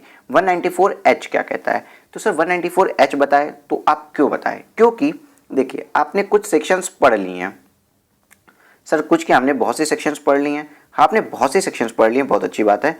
लेकिन कुछ सेक्शन कहने से मेरा मतलब है कि आप सभी ने 194J पढ़ा है, 194C पढ़ा है, 194H पढ़ लिया, ठीक है। इन सारे सेक्शंस में आपको कुछ चीजें कॉमन दिखी या नहीं दिखी, पहले आप मुझे ये बताइए। सर कॉमन क्या कॉमन था इसमें? सर देखिए, कहीं ना कहीं इन सब चीजों में कॉमन था कि टैक्स कब कट रहा था। टैक्स कब कट रहा था? अरे TDS मेरा कब कट रहा था? TDS मेरा कब कट रहा था? इफ मेरी पेमेंट बिजनेस पर्पस के लिए हो रही थी या प्रोफेशनल पर्पस के लिए हो रही थी, हमने जो भी सर्विसेज ली, एज लाइक आप 194J लीजिए। चलिए, मैंने कोई प्रोफेशनल सर्विसेज अगर अपने बिजनेस पर्पस के लिए, तब तो TDS कट रहा था। बट अगर शादी में कैटरिंग वाले को पेमेंट की तो क्या TDS कट रहा था? नहीं कट रहा था। दूसरी चीज, सर कौन काटने के लिए एलिजिबल हो रहा था? वो लोग काटने के लिए एलिजिबल हो रहे थे any person other than individual और HUF जिनकी टैक्स ऑडिट नहीं हुई हो। मतलब सर जो जिनकी टैक्स ऑडिट होती है सिर्फ वही लोग काट सकते थे, कोई नॉर्मल पर्सन नहीं काट पाता था। तो ये सब दिक्कतें आती थी यहाँ पे। मतलब 194J, C और H से बहुत से लोग छूट जाते थे, बच जाते थे। इन सेक्शन से इन सब सेक्शन से बहुत से लोग बच जाया करते थे। तो क्या हुआ, इस बार एक नई सेक्शन इंट्रोड्यूस कर दी गई जिसको कहा 194M। सर अब ये 194M क्यों है सर, और किस लिए है, इस चीज को समझते हैं। चलो, किसी भी सेक्शन को समझने के पहले अभी हम थोड़ा सा इधर आके इस सेक्शन के बैकग्राउंड को समझते हैं कि ये सेक्शन, निर्मला सीतारमण को ये सेक्शन लाने की जरूरत क्या थी। इमेजिन करो अब आप मेरे साथ, ये कोई कौन है, कोई भी है यार ये, ठीक है, ये कोई आदमी है, ठीक है, इसके पास बहुत पैसे हैं। आप सोचिए, ये एक नेता है, पॉलिटिशियन है, ठीक है सर, ठीक है, ये एक नेता है सर, हिंदी में लिखो बड़े अच्छे से, एकदम बड़ा बड़ा नेता, ये है नेताजी। अब नेताजी क्या कर रहे हैं? नेताजी तो बड़े शुद्ध और शरीफ और अच्छे आदमी हैं, पर नेताजी ने कुछ काम किए। मान लो नेताजी ने ना कोई अपने बच्चे की शादी करवाई, और शादी के अंदर इन्होंने 80 लाख रुपए का कैटर को ऑर्डर दे दिया कि कैटर्स तुमको ना खाना बनाने 80 लाख रुपए का तुमको ऑर्डर देते हैं। चलिए सर ठीक है, ये बात भी समझ में आ गई, कैटर को इसने 80 लाख रुपए का ऑर्डर दे दिया होगा। Okay okay sir. और सर क्या हो सकता है, और एग्जाम्पल सोचो सोचो सोचो सर। हाँ मान लीजिए सर इनके पास ना ये नेताजी हैं, बहुत पैसा रखे हैं सर ये नेताजी, आपको पता है सर कितना पैसा रखे हैं, बहुत ज़्यादा पैसा रख लिए हैं अपने पास। ओके, अगर मान लीजिए इन्होंने ना, इनके पास, इनके कुछ मैं खर्चे बताता हूँ, 3-4 तरीके के खर्चे हम बात करते हैं। मान लीजिए इन्होंने अपने बच्चे की शादी करवाई, 80 लाख रुपए वहाँ खर्चा कर दिए, या फिर ये इनके पास बहुत से गोल्ड बिस्किट्स है, नेताजी हैं 2 नंबर का केवल पैसा है, एग्जाम्पल के लिए हम बता रहे हैं केवल 2 नंबर का पैसा अभी इनके पास है, 2 नंबर का पैसा सर, बहुत सारी गोल्ड बिस्किट्स है। तो इन्होंने ना एक सेफ बनवाई और सिक्योरिटी सेफ बनवाई, बहुत ज़्यादा मतलब सेफ्टी के लिए। तो सर सिक्योरिटी के लिए इन्होंने हायर किए प्रोफेशनल्स, उनसे सिक्योरिटी सर्विसेज लिए, एक बहुत अच्छा खासा लॉकर सिस्टम बनवाया, और इस प्रोफेशनल सर्विसेज के लिए भी इन्होंने 2.8 करोड़ सर दे दिए। बाप रे बाप। या फिर सर ना ये एक मॉल बना रहे हैं, कॉमर्शियल मॉल बना रहे हैं, मॉल के लिए आर्किटेक्ट की फैसिलिटी ली और आर्किटेक्ट को इन्होंने 75 लाख रुपीस की पेमेंट कर दी, भी प्रोफेशनल सर्विसेज हैं। सर एक रेसिडेंशियल हाउस इन्होंने खरीद लिया, या समझ लीजिए सर पूरा एक होटल और रिजॉर्ट खरीद लिया, जिसपे इन्होंने ब्रोकर को कमीशन की पेमेंट ही की है, जो है 90 लाख रुपए। तो सर मतलब घर ही रहा होगा, ये जो प्रॉपर्टी रही होगी ये भी 90 करोड़ के आसपास की रही होगी। हाँ सर, पर ये बताइए अगर ये नेताजी हैं और नेताजी कोई भी बिजनेस और प्रोफेशन नहीं करते हैं, मतलब इनकी 44 AB में ऑडिट नहीं होती है, लाइबल फॉर ऑडिट भी नहीं है, तो क्या ये कहीं पे भी टीडीएस काटने के लिए एलिजिबल हो रहे हैं? क्या इनको यहाँ टीडीएस काटना पड़ेगा? नहीं सर, पर्सनल नेचर का है। सर ये भी पर्सनल नेचर का हो जा रहा है, 194C में भी टीडीएस नहीं कटेगा। सर ये प्रोफेशनल नेचर है, 194J है, लेकिन ये इंडिविजुअल और HUF जिनकी टैक्स ऑडिट नहीं होती है वो वाले हैं, तो 194J से भी बच गए, और इसी तरीके से 194J से यहाँ भी बच गए। कमीशन बच रहे हैं तो 194H से यहाँ बच गए, यहाँ H से बच जा रहे हैं, यहाँ 194C से बच जा रहे हैं, और यहाँ पे 194J से बच जा रहे हैं।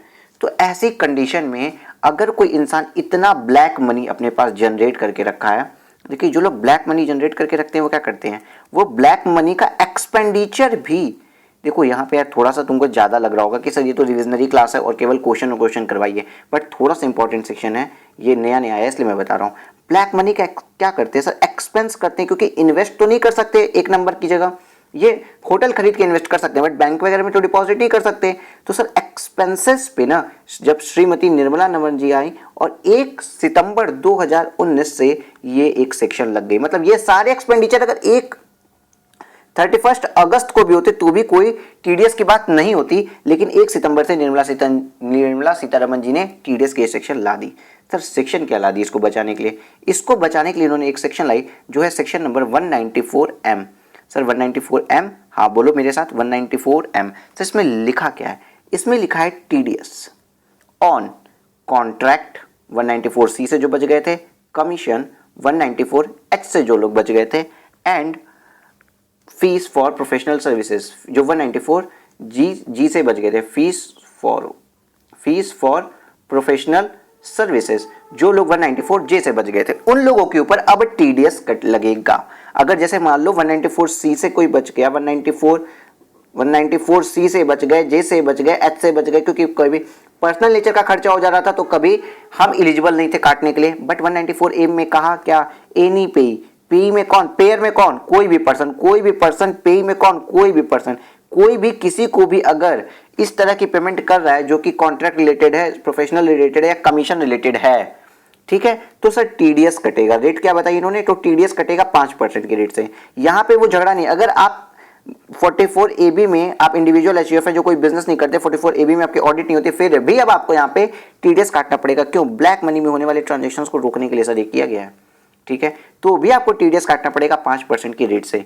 सर लेकिन इसके लिए भी कोई लिमिट है, हाँ, अगर आपका एक्सपेंडिचर 50 लाख रुपए से एक्सीड करता है, 50 लाख रुपए अगर डॉट है तो भी ये सेक्शन नहीं लगेगी, अगर 50 लाख से कम है तो भी ये सेक्शन नहीं लगेगी, अगर 50 लाख से एक्सीड हो जाता है तो ये सेक्शन लग जाएगी। तो ये निर्मला सीतारमन जी ने 194M की सेक्शन लाई थी, ठीक है सर। अब एक और सेक्शन है 194N की भी इन्होंने लाई है, बट उसको भी हम अपना क्वेश्चनियर करने के बाद देखते हैं। चलिए ICI के क्वेश्चन पे आते हैं। हम आ गए अपने इलस्ट्रेशन नंबर 10 पे। देखो 10 मोस्ट इंपॉर्टेंट यहाँ पे आप लिख लीजिए, क्योंकि ये पूरी की पूरी सेक्शन 194M पे बेस्ड है, इसलिए आप मोस्ट इंपॉर्टेंट लिख लीजिए, ठीक है सर, लिख लेते हैं। Examine whether TDS provision would be attracted in the following cases and if so under which section, अगर वो इन केसेस पे लगते हैं तो किस सेक्शन में लग रहे हैं। Also specify the rate of TDS applicable in the each case, assume that all payment are made to resident, assume करिए कि सारे पेमेंट रेसिडेंट को हो रहे हैं। ठीक है, मतलब सर यहाँ पे कोई नॉन रेसिडेंट है ही नहीं तो हमको ज्यादा दिमाग लगाना ही नहीं है। ओके, पे के ऊपर हमें बहुत ज्यादा दिमाग नहीं लगाना है। आओ सर, पेयर कौन है? Mister Ganesh, an individual carrying on retail business with turnover of 2.5 crore in previous year 18-19। Sir previous year 18-19 में अगर किसी का टर्नओवर 2.5 करोड़ रुपए हो गया, इसका मतलब सर वो 44 AB में उसकी टैक्स ऑडिट हुई होगी। और सर हमने पढ़ा था कि 44 AB में अगर टैक्स ऑडिट हुई है तो ये सर ये H, J और C वाले लोग फंस जाते हैं, इनको टैक्स ऑडिट करानी पड़ती है, सॉरी इनको टीडीएस काटना पड़ता है। हाँ चलो, अब इन्होंने पेमेंट क्या की है, नेचर ऑफ पेमेंट देखते हैं। तो contract payment for residential house, repair of residential house. Sir repair of residential house, sir ये तो कोई बिजनेस का काम था ही नहीं, बिजनेस और प्रोफेशन का काम है ही नहीं, तो क्या सर 194C में इसके ऊपर टैक्स कटेगा? मैंने बताया था पर्सनल नेचर के जो एक्सपेंडिचर होते हैं उस पर कोई टैक्स की बात नहीं होती है। तो ये रेसिडेंशियल हाउस यहाँ पे लिख के इसने पर्सनल नेचर का सबूत दे दिया है, इसलिए यहाँ पे 194C का कोई भी बात नहीं किया जाएगा। Okay sir, payment to commission to mister V for business purpose. Sir business purpose के लिए बात आ गई और सर इसको 80,000 की पेमेंट कर रहे हैं। सर पेमेंट 15,000 रुपए से अगर एक्सीड कर गई तो अब तो 194H में टीडीएस डिडक्ट करना पड़ेगा। देखो देखो देखो, 194M कहां आता है, 194M कहां, हुआ करते थे जिंदा हो जाता है एकदम राक्षस की तरह। ये कहां आता है, एकदम अपनी बड़ी बड़ी आंखें लेके ये आता है। कहां पे 194M आता है, ये रिवाइव होता है, हु हा करते करते एकदम रावण की तरह पैदा हो जाता है। कहां पे आता है, जहां पे H पिट गया, J पिट गया, C पिट गया, जब ये तीनों सेक्शन मर जाते हैं, डेड हो जाते हैं, पिट जाते हैं ना, तो वहां पे ये रिवाइव हो जाता है, जिंदा हो जाता है और हा हु करते करते टैक्स का आपका पैसा लेके चल जाता है, टीडीएस करता है। लेकिन यहां पे जब ऑटोमेटिकली 194H में ही ये 80,000 रुपए का कमीशन होने के कारण जब ऑटोमेटिकली 194H में ही टीडीएस कट रहा है तो 194M की बात नहीं करेंगे। और ऊपर 194M की बात ऊपर भी नहीं हो पाएगी, बिकॉज सर 50 लाख रुपए से एक्सीड करता तो 194M आता। देखिए मैं अपर एरो बना रहा हूं आपको एक्सीड दिखाने के लिए। 50 लाख रुपए से अगर मेरा एक्सपेंडिचर एक्सीड करता, मेरा एक्सपेंडिचर 50 लाख रुपए से एक्सीड करता तो 194M की बात होती। यहाँ पे 5 लाख रुपए, ये तो 194M भी जोश जोश में आप मत लगा लीजिएगा। आइए सॉल्यूशन पढ़ लेते हैं इसका एक बार। सॉल्यूशन, सर किसने पे किया है? मिस्टर गणेश ने पे किया है, individual carrying on retail business with turnover of 2.5 crore रुपए इन द प्रीवियस ईयर 18-19। कोई नई बात नहीं लिखी। नेचर ऑफ पेमेंट बता दिया कि कॉन्ट्रैक्ट पेमेंट किए हैं repair for residential house payment के लिए। ठीक है, आप प्रेजेंटेशन प्लीज चेक करिए, प्लीज प्रेजेंटेशन आप लिख लीजिए, यहाँ पे आप अभी लिख लीजिए कि प्रेजेंटेशन देखना है, मस्ट देखना है, हिंदी में लिखिए, पूरा बड़ा बड़ा लिख लीजिए कि प्रेजेंटेशन आपको। अब देखिए आपने सॉल्व तो तुरंत कर लिया, वहां पे कितना जल्दी हम सॉल्व करने में कैपेबल हैं। देखिए इंटरलिंक्ड टॉपिक अगर क्वेश्चंस के साथ आप पढ़ेंगे तो बहुत आसानी से बच्चे आप निकलेंगे, आप पास हो जाएंगे एकदम आराम से। और आपको ना ये सब्जेक्ट बर्डनड नहीं लगेगा। आज मुझे एक CA फाइनल के स्टूडेंट का ही व्हाट्सएप आया था, उन्होंने बड़ा अच्छा मुझे व्हाट्सएप भेजा कि आप कहो तो मैं आपको पढ़ के सुना देता हूँ। व्हाट्सएप पे इन्होंने लिखा, I want to thank you sir from the bottom of my heart, I was afraid from DT but now DT is my favorite subject because of your YouTube videos. I can't express my thanks to you in word, my eyes reveal even more. Hats off of your work and dedication toward us. मतलब क्या मैं बता रहा हूँ बस सीधी सी बात कि इनको जिस सब्जेक्ट से डर लगता था, बट हमारी अप्रोच से जब इन्होंने पढ़ा है ना, जब हमारी अप्रोच से इन्होंने पढ़ा है तो इनको अब वो फेवरेट सब्जेक्ट हो गया। और ऐसे ही मेरा 86th साइड स्टूडेंट है जिन्होंने मैसेज किया था। आप लोगों को मैं बोलना चाहूँगा कि आप लोग इस अप्रोच को फॉलो करिए, इसी अप्रोच के थ्रू पढ़ेंगे आपको बहुत आसान लगेगा। ओके सर, सॉल्यूशन पे हम आते हैं। सॉल्यूशन पे हमने क्या देखा, ये कि ये पेयर थे। ठीक है, ठीक है सर। नेचर ऑफ पेमेंट क्या है, contract payment of repair of residential house property. Sir residential है तब तो मेरा 194C में कोई टीडीएस नहीं कटेगा। तो चलिए 5 लाख रुपए के लिए देखिए क्या लिखा है इन्होंने, what whether TDS provision attracted, no TDS under section 194C is not attracted since the payment is for personal and TDS under section 194M is not attracted as aggregate of contract payment to the pay is in the previous year 1920 does not exceed 50 lakh रुपए। Sir यहाँ पे एक word aggregate आ गया, इसको भी मैं यही समझा देता हूँ। मान लीजिए ये ये यहाँ पे इंसान था ना जो पेमेंट करने वाला था आपका, हाँ सर, ये इंसान ने ना अगर कोई 2 करोड़ रुपए की पेमेंट करनी है तो इसने 40 लाख 40 लाख 40 लाख 40 लाख 40 लाख, वही एग्जांपल जो इसके पहले मैंने दिया हुआ है, ये इस तरीके से करके 2 करोड़ रुपए की पेमेंट करता है एक साल में। तो क्या यहाँ पे हम क्या देखेंगे, यहाँ पे भी हम देखेंगे एग्रीगेट, यहाँ पे भी हम देखेंगे, एक सेकेंड मार्कर चेंज कर लेते हैं हम, यहाँ पे भी हम देखेंगे एग्रीगेट ऑफ पेमेंट अगर एक साल में 50 लाख से एक्सीड कर गया तो भी टीडीएस कट जाएगा। ओके ठीक है सर, चलिए यहाँ पे तुम्हारी बात सही निकल गई। दूसरा वाला देखते हैं सर, हमने कहा था payment of commission mister V for business purpose, जो हमने 80,000 का किया था, हमने कहा 194H में काट दो। Yes 194H since the payment exceed 15,000 रुपए। आपको यार ये कुछ एक्सीड्स वैक्सीड याद रखनी पड़ेंगी कि 15,000 से ऊपर पे है, क्योंकि एमसीक्यू में आपके साथ प्ले हो जाएगा वरना। Okay sir ji. And mister Ganesh turnover exceed 1 crore in previous year 18-19। Okay sir, previous 18-19 में 1 करोड़ से ज्यादा हो गया था तो वो एच में टीडीएस काट सकते थे। मोस्ट इंपॉर्टेंट क्वेश्चन है ये आपके लिए, क्योंकि ये एक बार न्यूली इंट्रोड्यूस हुआ है। Mister Rajesh a wholesale trader who declare profit under section 44 AD for previous year 18-19 and previous year 19-20। Mister Rajesh जो कि एक होलसेल ट्रेडर थे, डिक्लेयर किए प्रॉफिट अपना under section 44 AB। Sir 44 AD, sir 44 AD मतलब सर प्रेजेंटिव टैक्सेशन लिया इन्होंने। सर इन्होंने अगर प्रेजेंटिव टैक्सेशन ले लिया, इसका मतलब सर ये तो टैक्स ऑडिट कराते ही नहीं थे। इसका मतलब सर इनके ऊपर JC और JC वाले प्रोविजंस तो लगेंगे ही नहीं। 194J 194C ये सब तो सर प्रोविजन के ऊपर लग ही नहीं पाएंगे 194H। ओके चलो यहाँ तक बात समझ में आई। देखिए हमारी आदत है क्वेश्चन पढ़ते पढ़ते हम पॉइंट्स निकाल लेते हैं, सर रीडिंग में टाइम खराब ना हो। चलो, contract payment for reconstruction of residential house, sir personal nature भी है तो वैसे भी नहीं कटना था। During the period of January March 2020। क्या आपको याद है निर्मला सीतारमन जी ने किस डेट को ये प्रोविजन लाया 194M? बोलो बोलो बोलो। हाँ सर याद है, 1/9/2019 के बाद के पेमेंट्स पे 194M आता है अगर पेमेंट 50 लाख से ऊपर हो। ओके सर, बस 20 लाख इन जनवरी, 15 लाख इन फरवरी एंड 20 लाख इन मार्च किया। चलो सर थोड़ा सा आप देखते हैं। सर जनवरी में इसने कर दिया कितना, 20 लाख रुपए। सर जनवरी में इसने किया 20 लाख रुपए, सर फरवरी में इसने कर दिया 15 लाख रुपए और सर मार्च में अगेन इसने कर दिया 20 लाख रुपए। सर टोटल एक नॉन रेसिडेंट इंसान ने, नॉन रेसिडेंट जिसने टैक्स ऑडिट नहीं करानी थी, प्रेजेंटिव इनकम पे जो इंसान काम करता था, सर उसने रेसिडेंशियल हाउस प्रॉपर्टी के लिए 55 लाख रुपए खर्चा कर दिए। सर 50 लाख से रुपए से ऊपर की लिमिट हो गई, इसलिए सर 5% का टीडीएस यहाँ कट जाएगा 194M में।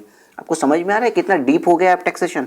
हाँ सर डीप हो गया है। सोचिए क्यों निर्मला सीतारमन जी ने ये चीज लाई होगी। अगर ये इंसान अपनी टैक्स ऑडिट भी नहीं करा रहा है और 50 लाख रुपए का रिनोवेशन घर में करा ले रहा है, 50 लाख रुपए से ज्यादा का रिनोवेशन करवा ले रहा है, तो ये पैसा लाया कहां से? इसकी क्या इतनी हैसियत थी, क्या इसकी इतनी औकात थी कि इतना काम कर पाए? सर औकात वर्ड आपको जैसा भी लग रहा हो, लेकिन मैं जान करके कुछ ऐसे वर्ड बोलता हूँ कि आपको याद रह जाए। इसकी क्या इतनी हैसियत थी? कहीं ये ड्रग्स का धंधा तो नहीं करता था कि गांजा हीरोइन और पता नहीं क्या क्या नार्कोटिक्स बेच के गलत काम कर रहा हो? कहीं ये वेपन्स तो नहीं बेचता था? कहां से 50 लाख रुपए लाता है अगर ये प्रेजेंटिव टैक्सेशन लेता है? मान लीजिए 4 साल हुए इसको, 4 साल हुआ इसको बिजनेस करते हुए, हर साल दिखा रहा है अपनी 2.5 लाख रुपए की इनकम। तो भाई 4 साल में आपने मैक्सिमम 10 लाख रुपए कमाए, आपके पास कहां से इतने पैसे आए? क्या पूर्वजों के थे तो बताओ थे, बट टीडीएस तो काटना पड़ेगा, इसलिए ये प्रोविजन आई है। ओके सर, आइए सर ये पढ़ लेते हैं। Mister Rajesh a wholesale trader who declare profit under section 44 AD, मतलब इनके ऊपर ये तो बाहर निकल गए, टैक्स ऑडिट नहीं हो रही इनकी। Contract payment for reconstruction of residential house 55 lakh रुपए। अगर 55 लाख रुपए हैं तो टीडीएस कटेगा किस सेक्शन में? 194M में। Since the aggregate of the payment is rupees 55 lakh exceed 50 lakh and the payment are made after एक बार मेरे साथ प्लीज बोलो, लाफ्टर नहीं after 1/9/2019, since he declared profit on presumptive basis under section 44 AB is not subject to tax audit in the previous 18-19, hence TDS provision under section 194C are not attracted in respect of payment made in previous year 19-20। Clear है sir? Clear है sir, यहाँ तक तो clear हो गया। Next पढ़ाओ sir आप। चलो नेक्स्ट पढ़ते हैं। Mister Satish a salaried individual payment of brokerage of buying a residential house in March 2020। पहली बात तो सर अगर सैलरीड एम्प्लॉय हैं तो उसके ऊपर 194C हो या 194J हो या 194H हो, वैसे ही नहीं लगता है। ये तो इसके 194C, H और J वैसे ही इनके ऊपर तो कभी लगता ही नहीं था। ये हमेशा से बाहर थे, बट इन्होंने एक रेसिडेंशियल हाउस प्रॉपर्टी परचेज किया है, प्यारा सा घर, जिसका केवल ब्रोकरेज 51 लाख दे दिया। अरे सर जी, सिर्फ ब्रोकरेज 51 लाख, मतलब सर ये क्या 5 करोड़ का घर खरीद लिया क्या? हाँ सर, लगता है सर लगभग 5 करोड़ का घर खरीद लिया। अब क्या बात हो गई? सतीश तुम हो कौन? 194M आ गया सर यहाँ पे। 194M कैसे आ गया? आपका भले पर्सनल नेचर का हो, लेकिन अगर आपने ब्रोकरेज की पेमेंट 50 लाख से ज्यादा की एक साल में तो 194M आ गया, तो 51 लाख रुपए की है। बट सर क्यों आया होगा सेक्शन? सोचो, सतीश, मान लीजिए सतीश भी 4 साल से एक गवर्नमेंट एम्प्लॉय है। ओके सर, पीडब्ल्यूसी में लगा हुआ है, कोई गवर्नमेंट एम्प्लॉय है और ये 4 साल पहले यहाँ पे जॉब करने आया था। 4 साल पहले इसकी रिक्रूटमेंट हुई है। इसकी सैलरी सर 25,000 रुपये पर मंथ है। सर 25 का 100, 25,000 रुपये पर मंथ अगर है तो 12 महीने में 25,000 के हिसाब से कितना कमाते हैं? 3 लाख रुपए। 3 चौक के 12 लाख रुपए की सर टोटल इन्होंने इनकम की। सैलरी एम्प्लॉय 12 लाख रुपए की इनकी सैलरी बनी, ये आप 51 लाख रुपए सिर्फ ब्रोकरेज का दे रहे हो, मतलब लगभग 5 करोड़ का घर ले रहोगे। इतने पैसे कहां से आए सतीश तुम्हारे पास? पूर्वजों के थे, पिताजी के थे, ठीक है कोई बात नहीं, बट अब तुम्हें टीडीएस काटना पड़ेगा ताकि हम तुमसे सवाल पूछ सकें, ताकि गवर्नमेंट ऑफ इंडिया आपसे सवाल पूछ सके कितने पैसे आपके पास आए कहां से, रिकॉर्ड बन पाए। क्या कहीं ये कैसे हुआ? ये करप्शन को डिस्करेज कर रहे हैं। कैसे सर? करप्शन को, मान लो सतीश अगर करप्ट होता, सतीश क्या करता कि गवर्नमेंट के जो कॉन्ट्रैक्ट होते हैं उनको देने के लिए करोड़ों रुपए की रिश्वत लेता, रिश्वतखोर होता। तो अब अगर वो ये डिक्लेयर नहीं कर पा रहा है तो रिश्वतखोरी रुकेगी? भाई इसको तो काटना ही पड़ेगा 1% टीडीएस। नहीं काटा तो भी पकड़ाएगा और काटा तो भी पकड़ाएगा कि इतना पैसा लाए कहां से, और अगर बोल दिया कि रिश्वत लेके लाए तो जॉब से भी जाएगा। इस तरीके से ना ये बहुत अच्छी प्रोविजन, बहुत अच्छी सेक्शन आई है जिससे 2 नंबर की ट्रांजैक्शन रुक रही हैं। Okay sir. मिस्टर धीरज अ पेंशनर, क्योंकि 2 नंबर की ट्रांजैक्शन कैश में होती थी, ठीक है, पेंशनर है। Contract payment made during October November 2019 for the construction of residential house. Sir ये रेसिडेंशियल हाउस के लिए कर रहे हैं, इसका मतलब 194M ही आएगा, बट लग नहीं पाएगा क्योंकि 48 लाख है, 50 लाख से कम की बात हो रही है। Okay sir. सर आपने वो वाला क्वेश्चन तो पढ़ाया ही नहीं, सॉरी। आओ पढ़ते हैं यहाँ पे। पहले सतीश की बात करते हैं। सतीश जी जो सैलरीड एम्प्लॉय थे, उन्होंने ब्रोकरेज की पेमेंट कितनी कर दी? 51 लाख रुपए, मतलब 50 लाख रुपए से ज्यादा, इसलिए 194M लगेगा। Since the payment of 51 lakh made in March 2020 exceed the threshold of 50 lakh rupees, since mister Satish is salaried individual, the provision of 194H उनके ऊपर एप्लीकेबल नहीं हो रहा है। और 194M तभी आता है, तभी हु हा करते करते जाग जाता है जब H, J और C नहीं आते हैं। ठीक सर। मिस्टर धीरज के बारे में बात करते हैं, जिन्होंने रेसिडेंशियल हाउस के लिए केवल 48 लाख रुपए का पेमेंट किया, तो सीधी सी बात सर 50 लाख से कम है तो यहाँ पे 194M नहीं आएगा, और रेसिडेंशियल हाउस है तो 194C भी नहीं आएगा। देखिए, TDS provision under section 194C are not attracted since Dheeraj is a pensioner, ठीक है, hence not subject to tax audit. इनकी टैक्स ऑडिट होती नहीं थी, तब तो 194C भी नहीं लगना है, और टीडीएस प्रोविजन 194M भी नहीं आएगा क्योंकि 50 लाख रुपए से कम की लिमिट है, 48 लाख रुपए है। भले ही डेट जो है 1 सितंबर 2019 के बाद की है, लेकिन थ्रेशहोल्ड क्रॉस नहीं हुई, इसलिए हम बच गए। Okay sir. चलिए सर, यहाँ पे हमारा कंप्लीट होता है सारा का सारा इलस्ट्रेशन। आप क्लासेस स्किप नहीं करेंगे, अभी क्लासेस थोड़ी देर की बची है, स्किप मत करिएगा, क्योंकि अब आपको मैं पढ़ाने जा रहा हूँ 194N, जो कि न्यू सेक्शन इस बार ऐड हुआ है, एंड इस पे कोई भी अभी तक क्वेश्चन नहीं है, बट ऐसा नहीं है कि आपके एग्जाम में नहीं आ सकता, इसलिए इसके ऊपर भी थोड़ा अटेंशन पे करिए। मैं बना लेता हूँ थोड़ी सी स्पेस। 194N जो है, इसको समझने के पहले आइए थोड़ी सी हंसी मजाक की स्टोरी समझते हैं। देखिए, यहाँ पे ये एक पर्सन थे, ये पर्सन है आपके पर्सन, सर कैसे कैसे होठ बना दे रहे हो आप इसके। ये पर्सन है मिस्टर, चलो मैं थोड़ा सा स्माइली इसको अच्छी बनाऊंगा। ये पर्सन है मिस्टर फर्जी। सर नाम इनका है मिस्टर फर्जी। क्या नाम है इसका? मिस्टर फर्जी। ओके सर, क्या अच्छा नाम लिया है। हाँ, मिस्टर फर्जी को क्या है ना, गवर्नमेंट ऑफ इंडिया से एक ठेका मिला है, कॉन्ट्रैक्ट मिला है एक पुल बनाने का। मिले सुर मेरा तुम्हारा, घर बने हमारा एक न्यारा। लेकिन यहाँ घर नहीं, पुल बनाने का कॉन्ट्रैक्ट मिला है। गंगा नदी के किनारे ये एक पुल बना रहे हैं, और पुल के लिए इनको 60 करोड़ का ठेका मिला है। 60 करोड़ का इन्होंने एस्टिमेशन दिया है। और पता है, जब ये आर्किटेक्ट से मिले तो आर्किटेक्ट ने बताया कि इसमें 12 करोड़ का तो सिर्फ और से सरिया लगेगा, छड़ लगेगी, जो है टाटा की। देखिए ये 194N अब तो आ चुका है, आया क्यों होगा उसका बैकग्राउंड समझने की कोशिश कर रहे हैं बस, और कुछ नहीं कोशिश कर रहे अभी।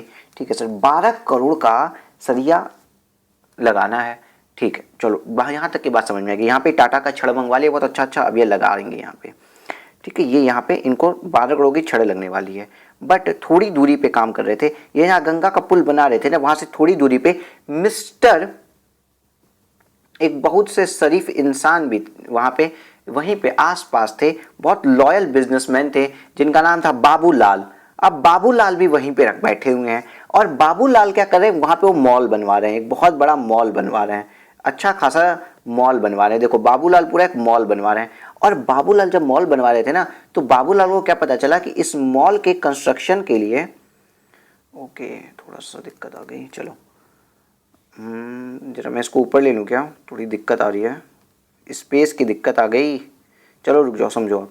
बाबूलाल को पता चला कि यहाँ पे ना क्या होगा सर, ये जो हम मॉल बनवा रहे हैं, मॉल में आर्किटेक्ट आया और आर्किटेक्ट ने बताया कि आपको 2.5 करोड़ का सिर्फ सरिया लगने वाला है। अब यहाँ पे ये 12 करोड़ का सरिया मिस्टर फर्जी को पता चला कि बाबूलाल को 2.5 करोड़ का सरिया चाहिए। अब ये जाने वाले हैं ऑर्डर देने टाटा सरिया में, बट तब तक फर्जी आते हैं। मिस्टर फर्जी जो है, फर्जी टुक टुक टुक टुक करते करते आएंगे, टुक टुक टुक टुक टुक टुक टुक टुक टुक टुक टुक टुक आते, बाबूलाल बाबूलाल बाबूलाल सुनो, बाबू भैया, हाँ बाबू भैया सुन लिए, बोलो फर्जी। तो ये फर्जी इनको कहता है कि आप ये 2.5 करोड़ का सरिया मुझसे ले लो सिर्फ 1.5 करोड़ रुपए में, वही क्वालिटी, वही चमक, वही झाग, 1.5 करोड़ रुपए में आप मुझसे ले लो। फेना अल्ट्रा ही लेना वाला मैंने एडवर्टीजमेंट गा दिया यहाँ पे, ठीक है। अब मिस्टर ये तो बड़े शरीफ और बड़े अच्छे इंसान थे, लॉयल पर्सन थे, लेकिन इनको सामान सस्ता मिल रहा था, तो इन्होंने कहा ठीक है दे दो। फिर बोला सुनो, फर्जी ने बोला सुनो, हाँ बोलो। फर्जी बोलता है कि मुझे जो पेमेंट करोगे ना आप, मुझे जो पेमेंट करोगे वो पेमेंट आप कैश में करोगे। तो ये बोलते हैं कि हम तो बड़े लॉयल हैं, मेरे पास कोई कैश में तो पैसा पड़ा नहीं है, हम बैंक से तुमको निकाल के दे देते हैं। तो ये बैंक से पैसा निकाल के देने को इसको रेडी हो जाते हैं। फर्जी बोलता है मुझे कोई फर्क नहीं पड़ता, कुछ भी करो, मुझे पैसा दे दो। तो अब ये बैंक से कैश विड्रॉ किए, कितना विड्रॉ किए सर, 1.5 करोड़ रुपए बैंक से विड्रॉ किए, और उसके बाद वो 1.5 करोड़ रुपए इसको दे दिए। और इसने क्या किया, ये 12 करोड़ में से 2 करोड़ का जो सरिया था, 12 करोड़ में से 2 करोड़ का सरिया उठाया और लाके पहुंचा दिया इनके पास। यहां तक की बात हो गई। अब देखिए यहां पे क्या हो गया, मिस्टर फर्जी ने क्या कर दिया, मिस्टर फर्जी ने चोरी कर दी। क्या कर दी, चोरी कर दी। कैसे चोरी की सर, 2 करोड़ का माल कम डालेगा इसमें, तो पुल घटिया क्वालिटी का बनेगा, ठीक है। अब पता है पुल घटिया क्वालिटी का बनेगा सर, ठीक है। और यहाँ पे टीडीएस का सेक्शन 194N आ गया, जिसने ये कह दिया कि अगर कोई भी पेमेंट 1 करोड़ से एक्सीड करती है तो उस पर टीडीएस कटेगा। सर कोई भी पेमेंट नहीं, कोई भी पेमेंट नहीं, अगर कैश विड्रॉ 1 करोड़ से ऊपर का करते हो तो टीडीएस कटेगा। मतलब अगर ये इंसान बैंक से जब पैसा निकाल रहे हैं तो 1.5 करोड़ रुपए निकाल रहे हैं, तो इसका मतलब एक फाइनेंशियल ईयर में ये बैंक से 1 करोड़ रुपए से ज्यादा पैसा निकाल दे रहे हैं ना, तो मोर देन 1 करोड़ अगर निकालते हैं तो 1 करोड़ से जितना एक्सेस अमाउंट होता है उस पर 1% का टीडीएस कटता है, सॉरी 2% का टीडीएस कटता है, ठीक है। ठीक है सर, 2% का टीडीएस करता है 1 करोड़ से ऊपर के अमाउंट पे।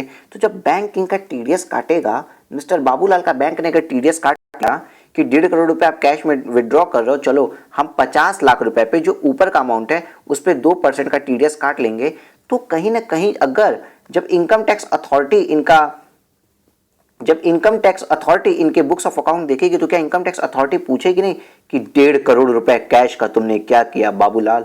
तो बाबूलाल को बताना पड़ेगा कि हमने इससे सरिया खरीदा था, तो ये भी पकड़े जाएंगे, ये चोर, इनकी चोरी भी पकड़ी जाएगी, ठीक है।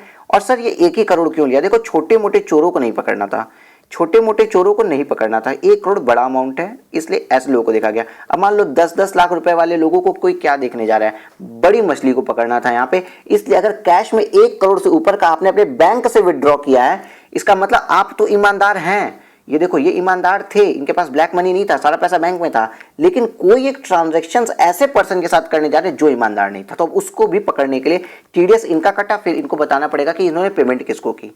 इट मीन्स सर 194N पता है क्या कहता है?